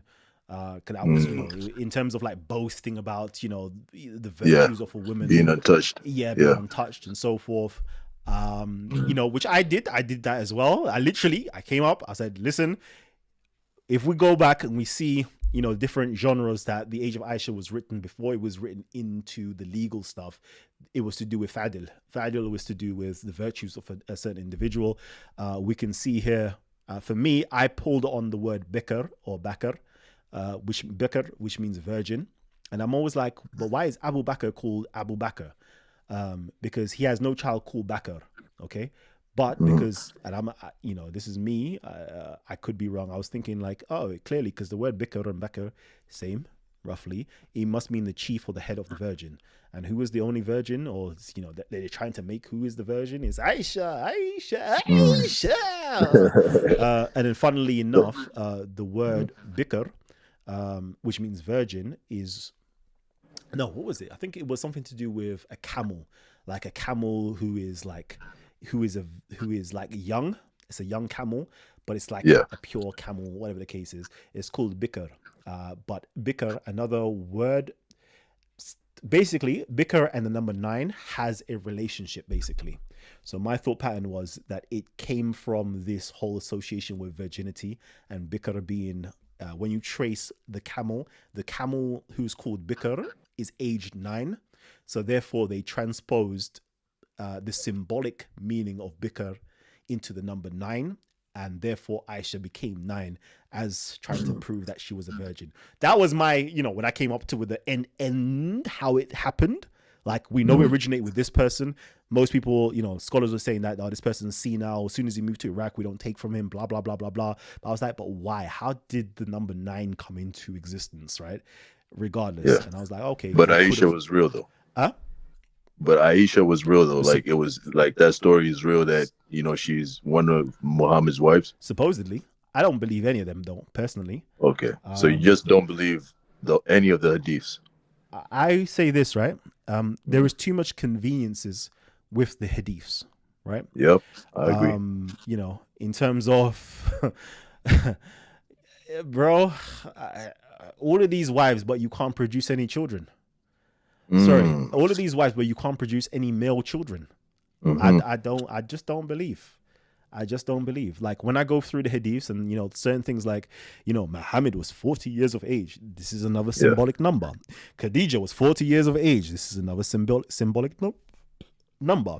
Oh, he was in Mecca for 10 years. Then he was in Medina for 10 years, to show that, there is some, Mecca and Medina, these are the two cities, is showing that they're on par with each other. There's too much of that.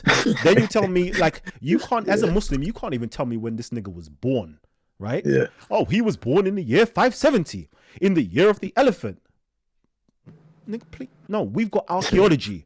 Yeah, the year of the elephant didn't take place in the year 570. That took place in the year 545 or year 555, one of those ones. I can't remember off the top of my head right now. Learning this stuff so long ago. So, and then when we go through the records, they'll say, oh no, he was born 23 years before the year of the elephant, or 20, or like there's a rough span of 70 years from where they say he was born. Like, when they say he was born, the age that we know now of 570, there is a 70 year either side. So like 35 years. He could have been born 35 years before the year 570, or 35 years after the year 570, if you collected all of the hadith literature of when he was born. Like, we don't know anything about this nigga, in my humble opinion. Yeah? No, not even my humble opinion. From what I've read, I can't tell you anything about this person. I can barely say like this person existed in history. I can barely say that. Based upon historical evidence. There is traditions, tons of traditions, right? And as a historian, I could say, cool. Based upon the traditions, these are the earliest traditions that we have of Muhammad. Is there a kernel of truth in there? Maybe. I don't know. I can't prove it. And any historian or any Islamic scholar that says they can prove definitively, it's a goddamn lie. Is 100% lie. Yo, let me ask you one question though about this whole thing, right? So, okay, we can go back and forth about Aisha. Maybe she did exist, maybe she didn't. Like you said, maybe it's made up. But then, maybe it's Maybelline. Go on. If we do, but then if we look at the Quran itself, man, now how do you explain the verse where it talks about the iddah, which is the waiting period for a sexually active woman, right, or a female? So you use the right word. You use the right word. Nisa. Yeah, that's the word in Arabic. It's woman. When I hear no, hold on, stop. The whole I think it's in chapter 64. Yeah, we had this debate so many times, and I'm like, stop. Yeah, it's talking about a woman. It doesn't say jaria, meaning girl. Doesn't have any terminology for girls. It says woman. Yes, you can go into tafsirs that's written hundreds of years after the Quran of Muslims that already have this belief in 9 years old and blah, blah, blah. And now they're trying to make sense of it and trying to retrospectively create hadiths to fit into that paradigm of, yeah, it's a young girl and blah, blah, blah. But no, read it. It says woman in Arabic. Just hear me out, though. Go ahead. Because that word can be interchangeable with female, right? No, female. No. There's no such thing. There's no such thing as a female in that language. I mean, Like, so so hold on, man. Come on, bro. Look, bro, look, I hear you, but I'm saying to you, hold on, hold on. we have a terminology, yeah, called female and masculine and stuff like that. But some certain languages don't have that. For Kelvin, example, all right. like in Arabic, it's very precise. There is a word for one person, there's a word for two persons, and there's a word for three or more persons, right? Like they don't have certain like certain suffixes that we have, they don't have in Arabic, or certain like way that the morphology of the words we have now, but they don't have. Okay, let me just get my thought out though. All Hmm. right, so take this in, bro. I hear your argument, but it's not strong enough. You know, it doesn't even stand up, man. To be honest with you. Go ahead. So this is what it says though. Hmm. So it describes three categories of women, right? Just a second, man. You keep saying woman. You don't say anything else, man. That's the trick right there. It's talking about women. Yeah, I mean, you could call like a female, a young female. You could call that a woman. She's Nope, still in that category, you right? can't Is call. she You can go into is the it man? Quran right now and see the Because usage of hold how on. they use for girls. Let me just say There's this out the big because distinction between a girl and a woman. And again, because I'm wait. I just want to just state this. I'm not a Muslim apologist, right? So I'm technically not here to try to defend Islam and the Quran and all them things there. But I'm here as an academic, right? And if the word says woman, right, it is talking about a woman. It is intellectually so unjust no. and So hold on. dishonest to Let me now ask you something. twist it to let it say girl, So Callum, yeah, so Callum, or female. when the Bible talks about man, Hmm. or man, right? Hmm. Doesn't that include women as well and children? It depending on how the terminology is used, as in Adam, it says Adam as in to mean like man or mankind, as in mankind. But then there is also specific So words to use for man, as in a person, man, like an ish and isha. I believe, if I yeah, remember my Arabic correctly.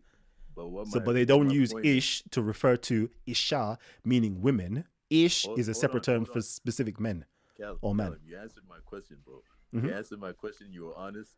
When it talks about man, it talks about women, children, etc. So Because in the same it's a light, terminology that's used for mankind, as in in the same Adam light, meaning mankind. yeah, but there's no mankind in the Hebrew.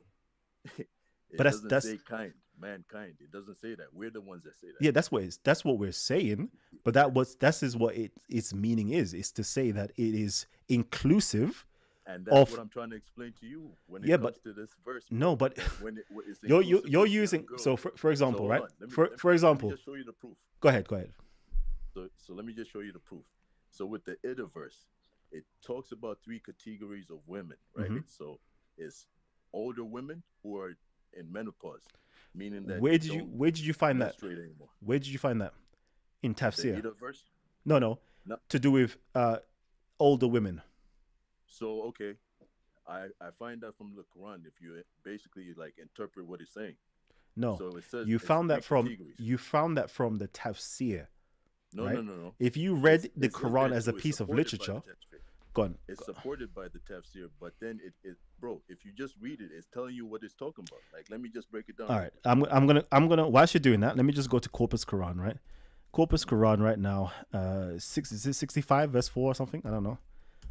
Again, Yeah, I'm not even sure what verse it I is. don't even want to do this here, but you're making me. I don't want to, because I'm gonna look like a freaking Muslim apologist. Like, what the hell? You see, cause for real, like, yo, you can't even run from this. Like, the Muslims themselves, they know this, bro. Okay, go on.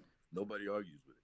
So, all right. So basically, it talks about women who have passed their menstruation period. They don't menstruate anymore, right? So those are women in menopause. You can think about it and say, what kind of woman doesn't menstruate anymore? Cool. A woman in menopause. So that's the Go older ahead. women. Mm-hmm. Then the second category are the women who are menstruating currently, Okay. right? So these are women that are going through menstruation. Okay. And then the third category are those who have not yet started menstruation. No, it doesn't say not started menstruation. Who have not But menstruated? who have not yet menstruated. No, not yet menstruated. Who have not Uh-huh. menstruated? So basically they've never, right? No, There's Yeah. many reasons So as to why a woman has not menstruated, and it's not to say that Jesus she Christ, hasn't been brother. menstruating. Brother, you're nitpicking in the craziest way because Okay, these are three clear all categories, right. right? Let's Talking say about three different women, let's right? see. And those who have despaired Mhm. from the menstruation among your women, again, the category, your women.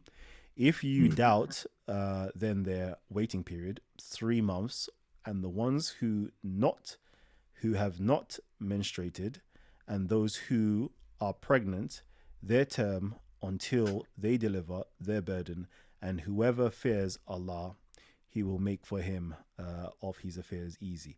Cool.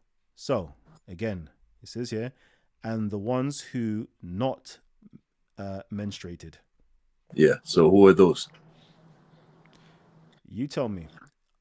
Those are young females under the age of menstruation, So bro. young girls under the age of Yeah. menstruation. Cool. Yeah. So I love that. Yeah. That So have not menstruated yet. no, no. See, the way you jumped is because you've read tafsir literature. You've been influenced by tafsir literature, and you've been False. influenced. Hold on. You've been influenced by either some form of hadith literature, or you've been influenced by Christian apologetics. Right. That's what that tells me from that That's what reading. that tells you. But for Yes, me, when I because read if I that, even read if literature, I read literature objectively, and I okay, read. Hold on, ask hold your on, hold chat on, right now. hold on, hold on, hold on, and I read objectively, and we see here, and those who have despaired of their menstruation among your women, the Mm-hmm. category, the criteria, the categorization is among your women. Uh-huh. There is a specific terminology here, women. But then we jump down to say that those who have not menstruated, we now say they are young girls who are not Yes. women. Now we jumped from a category of women to young girls who have not menstruated. That is a massive leap. And why are we doing that? Is because we've been influenced either by hadith literature, tafsir literature, or Christian apologetics. That is not what the So text so says. let me disagree with that because it's not a giant leap. It's the obvious conclusion when you It's read not this, the man. obvious conclusion. It is because Let me look, ask you it's a question. talking Let me ask you a like I question. told you. Is there any Like, reasons, yeah, why a woman, yeah, who menstruates normally have stopped menstruating? Apart yeah, from pregnancy. menopause. And this is not talking about the ones who are pregnant, by the way. So apart from the ones who are Menopause. menopause, we've Yeah. gone through that category. Is there any other ones? I wouldn't know, but usually it's women who are older that have passed, No. that period. There is That's when not you go that's into the the menarche, obvious. That's the you would obvious. understand that there are certain women, for example, like if you're breastfeeding, if you're a wet nurse, right? This is not always the case though, but you can research it. Those who are breastfeeding, sometimes, because I've also recently found out you still can get pregnant, yeah, even though you're breastfeeding. But there's something that happens to you where it blocks that off for 6 months whilst you're breastfeeding that you can't get pregnant again. That could be one incidence. There could be other incidences where, You said when you're breastfeeding, you can't get pregnant again. yeah, Brother, they're not talking about that, man. how They're do you talking know? about women that have passed their menstruation period. I mean, No, yeah, that was these are that women was in one category of women. like you, bro. You're talking about reaching. You're the one that's super reaching with this stuff, bro. Like Wow, they're super obvious conclusions that you come from this, wow, but you're trying to like wiggle your way into some wow. This is why, breastfeeding. yeah, I don't even want to be back in the Quranic claims, because now it's gonna seem like I'm trying to justify. I'm not. I couldn't care You talking less, about breastfeeding, bro? You talking bro. about a I'm wet just nurse simply or saying to whatever? you. I'm simply saying to you, there are many reasons why a woman is not menstruating. Ask What's the women, main one that ask women, anybody? ask Yeah. women who are late with their pregnancy, who are not pregnant, like what was the cause of that? Why have you not menstruated? Just go and ask women. It's not even for me as a You man said to be telling you women these that were things. late, Go and ask them bro. if it's It's to not do talking with, about a woman that's for late, example, if fam. it could be to Fam, do with malnutrition, that bro. they're not menstruating. It could be to do with heavy activity, that they're not Callum, menstruating. They could be doing stress. Hold on, I'm just going to continue with the list of things. They could be breastfeed. There's so many things why a woman is not menstruating. Yeah, it doesn't mean now we have to go from the various reasons as to why a woman does not menstruate to now saying it's not talking about those reasons. Let's jump and say it's to do with young girls, even though the category is about women. Bro, it's to do with young girls who have not yet menstruated. Yo, you've changed the scripture. You said, "Oh, who's late?" We're not talking about who's late, bro. We're talking about women that are past the stage of menstruation. That's what the scripture's talking about. That's not what the verse It's is not. talking. It's That's not not what the talking verse is about. talking about. But I don't It's even want. not. It's not if Shawty was late. I Because don't even want to argue. That's not even it, okay? But I don't want to argue with you because that's down for the Muslim apologetics. We just read it though. I know I did just read it. That's the whole point. Like we can read. Oh my God. Okay, let's read it. Yeah, and those. Where is it? Where is this thing? And those who no longer expect menstruation among your women, if you doubt that their period is 3 months, and for those who have no longer what? Those who among your women, who no longer and those who no longer expect menstruation among your women. Thank you. Stop right there. Right there. I'll stop right there. I'll follow you. Go ahead. Thank you, brother. Yes. That is not talking about late, as she was late. 100%. I agree with you, pregnant. Bro. That is saying that they don't expect menstruation anymore. 100%. I agree with you. I agree with you. Yes. So what are the what's the main reason for that? No. We've established that. That's that first category of women. As you said before, there was 3 categories of women, right? Yeah. That's that first category of women, and I agree with you. Of the women that are older, that are in menopause, right? Cool. Yeah, and I agree with you. Okay. If you doubt that their period is, then their period is 3 months. Cool. That's one category. And and so we're now moving on to something else now. And for those who have not menstruated, that's another category of women. And for those who are pregnant, so this is a third category of women who are not menstruating, because so the first one who are not menstruating is because they've reached the age of menopause, right? Yes. The second one, let's just say, is ambiguous right now. It's ambiguous. No. Let's we're gonna do something, right? We're gonna say it's ambiguous, so we don't know what's going on here, right? Then we moved on to the third set of women, and for those who are pregnant, then their term is until they give birth. So all of these 3 women are not menstruating. One because they passed the age of menstruation, they're in the menopause. The third one is because they're already pregnant, so therefore they're not menstruating. They're in the age of menstruation. Those ones. No, they're not menstruating. That's the whole point. No, they're not menstruating. The whole point is that they're not menstruating, right? And why they're not menstruating is because they're pregnant. That's the reason why they're not menstruating. Callum. One significant point though, they're in the period of menstruation because and the proof of that is that they're pregnant. So because she menstruated, that's the reason why she's even able to be pregnant. So we need to know that in these 3 categories, 2 of them are not experiencing menstruation. One of them is, and that's how you know what stages all 3 that they're in. But go ahead. All 3 of them are not experiencing menstruation, but there are various different reasons as to why they're not experiencing menstruation. One is because they no longer can menstruate because they despair of menstruation, i.e. they're in their menopause. The third one is they're not menstruating because clearly they're pregnant.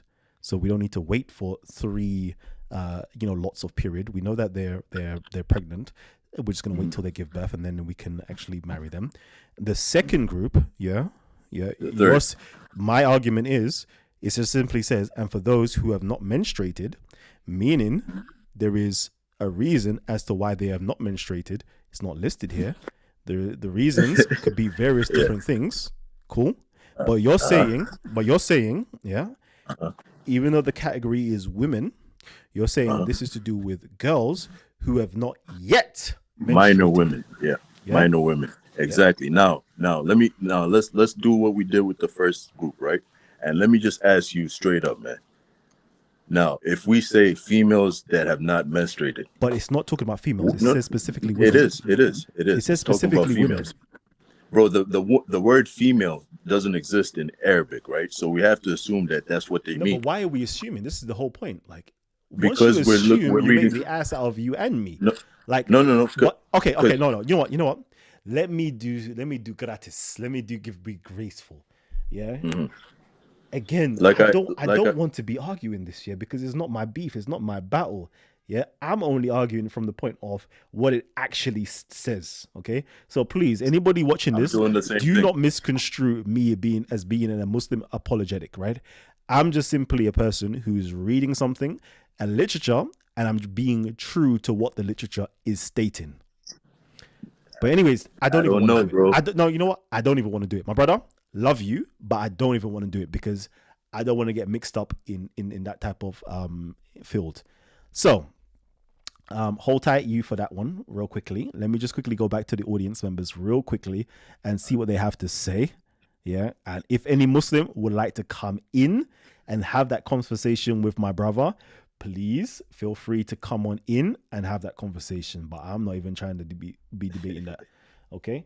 Man like Middlesex Omer's up in the building. Was good, family tree. Jeez. Oh man. Ish is husband and Isha is wife in so-called Hebrew. Says knowledge of cosmology. Nah, bro. The text says in the Quran. Let's see. Calendar and bits. Jeez. Okay. Kind of, I've been through this so many times already. 100%. So cool. Cool. Anyways, I'm personally, it's almost up to the 2 hour mark here, but I'm personally finished. What I had to say, I'm just calling out my African Muslim centered scholars. Please come on in and stand up for your Islam. Please, please, please, please, please, please come on in. But yeah, anything else though? I will dialogue with you for about 5 more minutes before I have to go. But what you saying? What else you saying, my bro? Yeah, man. So, what I would appeal to the African Muslims, or what I'd say about that whole situation is, I think because of the politics, right? I don't think they would come out and like attack the other side. Western Islam, you could call it, I guess. Just because of the politics, it would make a major divide. That whole, Christians have been accusing Islam of being, divided anyways, right? And the whole message, one this, one Quran, we've been calling that out for a long time. And I think that if they came out and, said, we have our own version, that would add to the fire, right? It would just discredit the whole thing. And then also, I think they might be kicked out of Islam, right? They might be called kuffars or whatever. So, Nah, not even. With this, in this instance, to reject a hadith, yeah, in terms of the age of Aisha, it's something that any Muslim can do, right? It's not going to take you out of Islam. Okay. I don't think you know how many hadiths that Muslims themselves will say. Muslim scholars, Muslims, whatever you want to say, will say. Even Bukhari will tell you 600,000 hadiths he collected, and he had to throw away. I think there's like six. So basically, 90% of the hadiths that he collected, he had to throw away because they were made up. yeah. Bukhari is just a man. If he collected a hadith that was not, according to the science of hadith that men made in the first place, is not authentic, right? He can make a bloody mistake. I think Sheikh Albani has gone through Sahih Bukhari and found hadiths that were weak in there, and he's corrected them. So for a Muslim to reject a hadith, or a hadith, it's not something unheard of. You can do that, and it doesn't take you out of the fold of Islam. Right. But you're saying to like reject all of it because, like, I'm not saying reject all of it. That's down to you, right? Whether you want to reject all of it. I'm saying as African Muslims, right? And I brought up the map in terms of fiqh. Let me do that quickly. Let me bring it up again. Let me quickly type in fiqh. Let's go. Cool. Let me share screen. Oh, I am sharing screen. Okay, cool. Yeah. So right here, I brought it up. Fiqh, Islamic jurisprudence. Fiqh is often described as a style of human understanding and practice of the Sharia. That is human understanding of the divine Islamic law as revealed in the Quran and the Sunnah. Blah blah blah blah blah blah blah blah. And then we go all the way down, and then we showed the map of the different schools. Shout out to the Hanafi school as well. We can see over here, us as West Africans. West Africans and Central Africans, and even over into Egypt and Sudan. Yeah, this is what we deal with, right? We deal with the Maliki school of thought, right? This is what we deal with.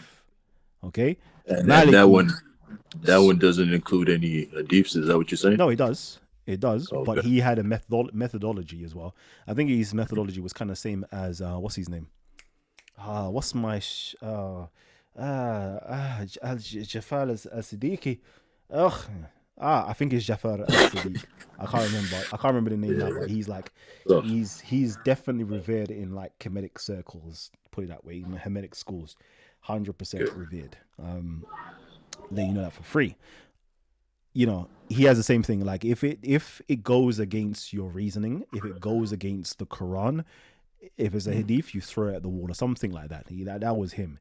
He was like, we find mutawatir hadith, so things that is well attested. Yeah, we can find it within inside of our community. It's well attested. This is the well trodden path. Like this is the school of thought that us as Africans, especially West Africans, because over here in the UK, I know you're in America, but over here in the UK, the majority of us are West African, right? Yeah. In France, it might be Central Africa and other places as well, Ivory Coast and other places, right? But generally speaking, West Africans, this is the school of thought that we deal with. It's the Maliki school, and that's not in there. We don't take from other hadith, these Bukharis that are technically speaking, their hadiths collections for fiqh, for legal jurisprudence, right? We don't. That's like a different school. That's like a how we put it? Like Catholics and a Catholic Baptists taken from a Protestant. I don't know, whatever it is. I don't know what it is. Like we just don't take from it. We don't take from it. 100%. It's like now, like you're a black Christian, but now you're reading KKK books. Like what? Like we don't take from it. Yeah. No, but like if your outlook like that on the whole hadith thing is that it might be shaky, what about your outlook on that's my Quran personal hadith? That's my personal outlook. I'm not speaking on behalf of African centered Muslim scholars though. That might not be their perspective. My perspective is shaky, so that's away from being Muslim and Islam. Yeah, I say it's shaky. The African what do you Muslims, think they about may the say Quran, something though? completely different. What do you think about the Quran though? Like, all right, from 1 to 10, basically, 10 being is strong and 1 being as shaky as hell, bro. I would say 10 is quite strong. The Quran? Yeah, very strong. So you think that it's the actual word of like God, the Most High God? The word of who? The word of huh? You must think I buy into the Kool-Aid, right? You must really believe I buy into the Kool-Aid. No, that's what I was saying, fam. No like, yo, way. Hold on, fam. Don't ever say that. Cool, cool. That there is a faith-based thing. If you want to believe that, that's cool with me. You're basically saying that it goes back to Muhammad. I'm not even saying it goes back to Muhammad. I don't even know who wrote that, but I'll tell you it goes way back. No, it definitely goes way back. And they never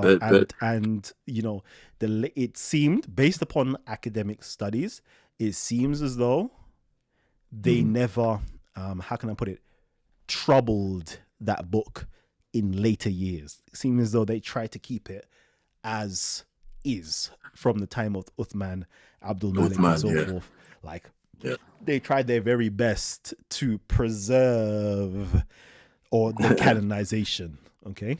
And they never, like with the hadiths, you can see that, okay, cool, it said this here, but then later on there was an addition where they added a little bit to the bottom, then later on they added a little bit to the top, later on they made it a bit more colorful and so forth. You can see how they how You they know how I expanded know. hadith.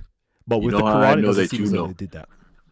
You know how I know that you know that it was kind of like, maybe tampered with is because the last time we had not a debate, but we had a discussion.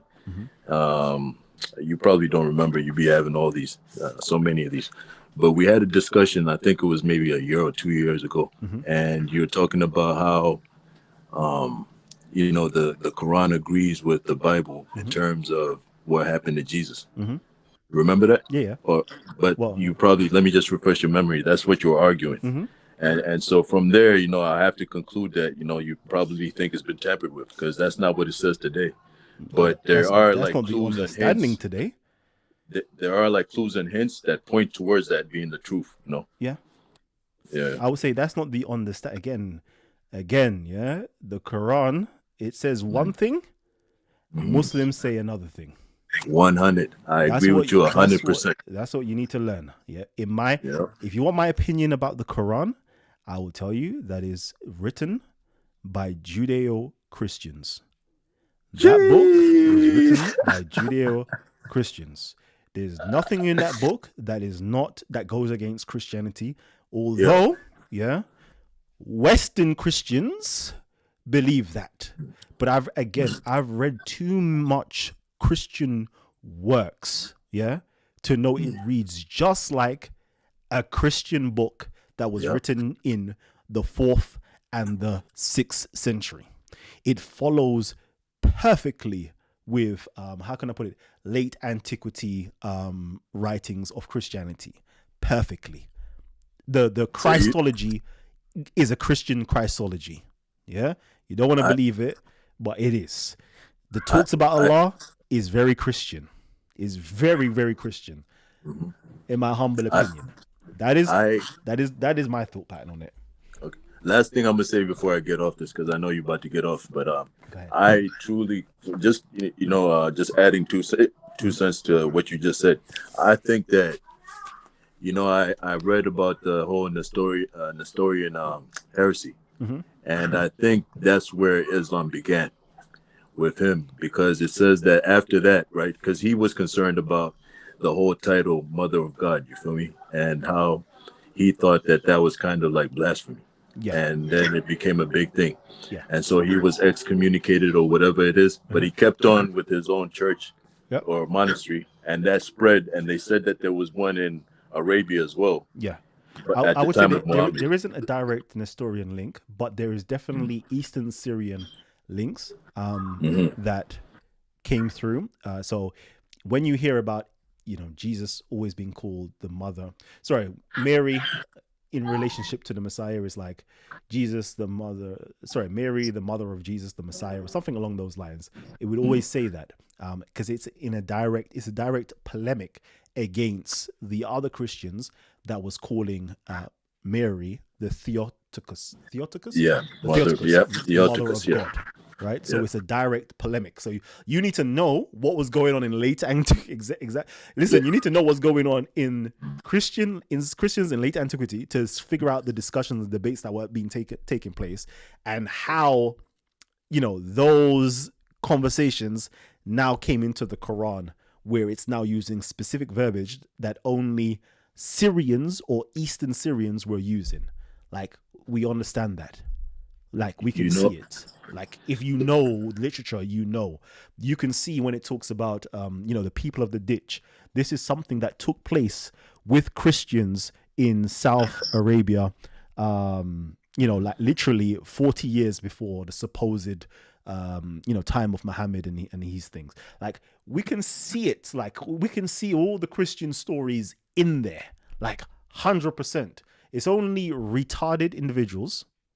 Yep. / people that don't know about Christian literature will think, oh, look at this, Muhammad created. No, go and read, man. Like Like, go All the and read. stories. Go like All the stories. Ikra, Yeah. man. Go and read. Like you, what you lot find amazing, I don't. Yeah, The because three I've birds read. being I the don't three find this clay stuff birds. amazing. And then you're not gonna tell me, oh, 23 years, bro. This Quran was never meant to be a book in the first place. I'll tell you that for nothing. Like, bro, if God Almighty, let's use that. If God Almighty wanted to create a book, yeah, if he wanted to create a book, you're telling me God Almighty took 23 years to write a book, right? Where you have scholars in the past, yeah, you can go back to your Aristotles, your Thales, your all of these great people like who wrote the Meditations again, Marcus Aurelius, and all these different types of people. Like, they've got books that's bigger than the Quran, like volumes. We got Philo. Oh, if you ever want to learn about Judaism or Christianity, go read Philo. Let me see if I have. Hold on. No, I don't even have it here. See, I put away most of these books here because I'm not even trying to, read anything along those lines to it to be in my mind. Like, you see, it's big. These are big books, bigger than the Quran, bigger than certain books in the Bible. It's big books, and you're telling me that God with His last revelation and do you know how many books certain Josephus. He wrote the histories of the antiquities of the Jews. He wrote the Jewish rebellions, the wars, and all these great works. All of these great works. Herodotus and his histories. You can go. They've written these great works, right? What these men that is the Quran 5 times over, 10 times over. Everything about it is just sublime compared to the Quran even. You're telling me God Almighty, wrote this? I'll be pissed if that was my God, to be honest with you, because I'll be like, is this all you've done? When I compare it as a bibliophile, I love books. If I compare this one book with the books of the past, and you're gonna tell me that this is created by God, bro, let me show you books that Christians wrote. Let me show you homilies. Let me show you the autobiographies. Let me show you all the different literatures, right? And show you the Quran, and I'll show you how they're very much so similar. Yeah. This was written by a man. Yeah. And I would say to you, this man or men or the community that wrote this book, astaghfirullah, sorry. Again, sorry, Muslims here. I told you, I'm not Muslim. I'm not Muslim, right? I'm not Muslim. I'm an academic. So I'll tell you as an academic how I view the world, right? When you see it and you look and you're like, oh, cool. Like, okay, it's very much so similar. Like, it's not something remarkable to me. Is really not remarkable to me. I'm like, okay, cool. We can see it's part of the same genre of literature. Like, we can see that a community or a person wrote this, and it definitely does fit in. It could be 6th century, 7th century, 100%. It definitely could fit in through that time period, 100%. Yep. I mean, they got all the stories, man. They got the story of Jesus Christ making clay birds, all and of these giving things. them life. And again, all those that predated. The person who wrote this, right? He was a very learned individual. I was having conversations with Christians here, and they're like, I'm like, no. This person had to have access. This isn't something that you just orally heard. It's impossible. This stuff is not orally heard. You had to have read this stuff. You've had to have studied this stuff, and then you would have had to articulate this stuff and write this stuff down and edited this stuff in a way that an audience can gravitate and grasp, that is already familiar with that information. Like, this was a very educated community and person that did it, 100%. Right? I agree. But it's not so like, listen to the poetry of this and like, shut up, man. Shut up. They did have a culture of poetry at the time in Arabia, so that added into there. It makes sense because there is some poetry in the Quran which people note to, right? Yeah. To differentiate it from the Bible a little bit. But like you said, all the stories, man, are the same. They have the story of the sleepers, the 7 sleepers, or whatever. Exactly. Bro, it's crazy. But you can only get some of these stories if you've read Christian text. Again, that's why I said you had to have come from a Jewish, Christian background in order to have created the Quran.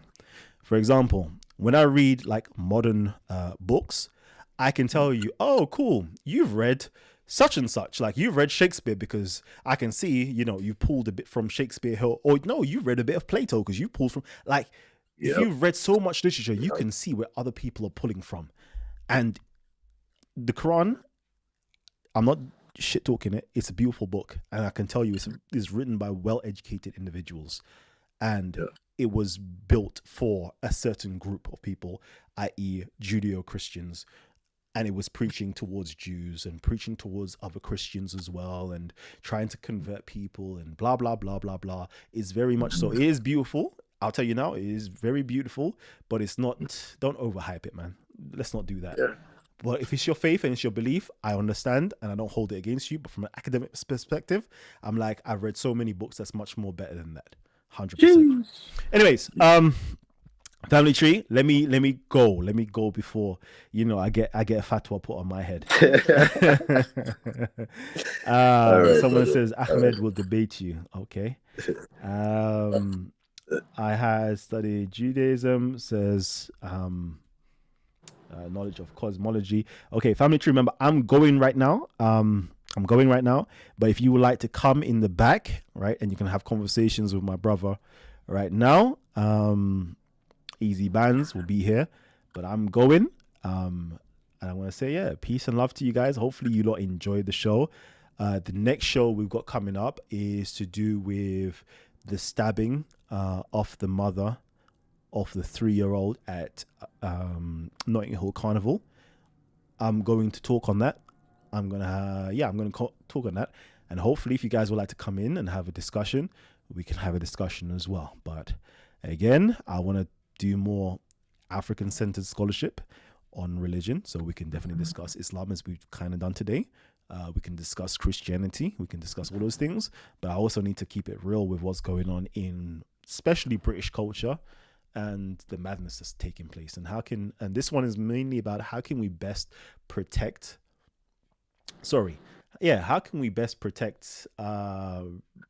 our women and children, basically.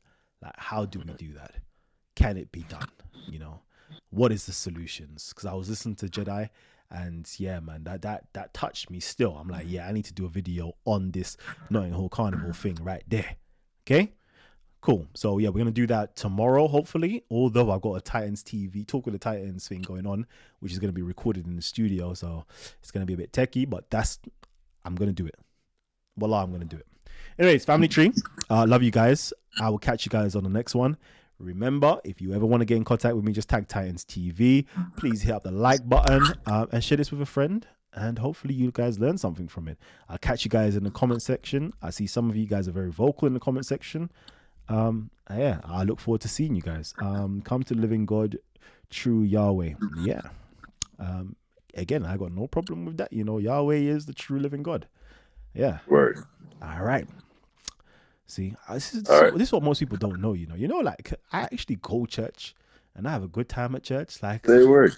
Like, I always say this. What? Like, if somebody was to press me, what is your religion? I'm a cultural Christian. I'm not a Christian. I'm a cultural Christian. Easter, Christmas, go church, all of that stuff, I will do.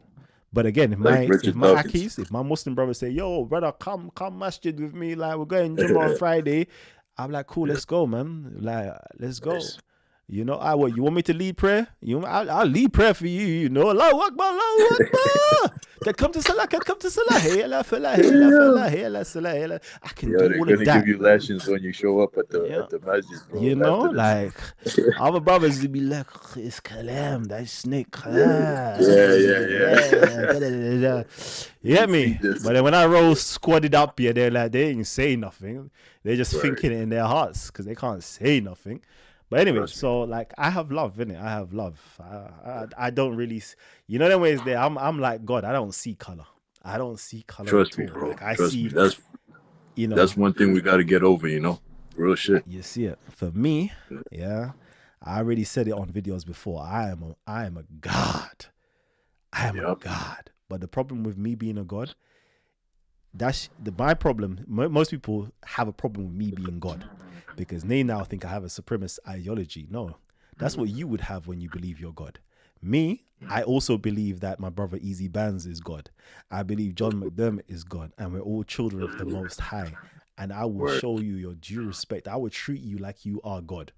You know them ways there. I was listening to what's it called, God Logic the other day, and there was Trust me, something in the dog. That Bible, Jesus' teachings, where it says, you know, when I was hungry, did you feed me? When I was naked, did you exactly, clothe me? When I was fam. in prison, etc., Um, etc.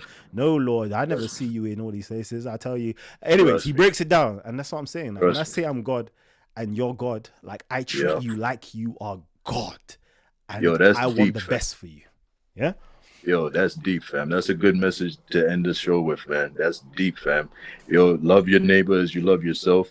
You never know when you might be entertaining an angel, you know? You never know, bro. So, 100%. word. Thanks for having me on, man. Love my broski. All right, family tree. I'll catch you guys on the next one. Peace and love.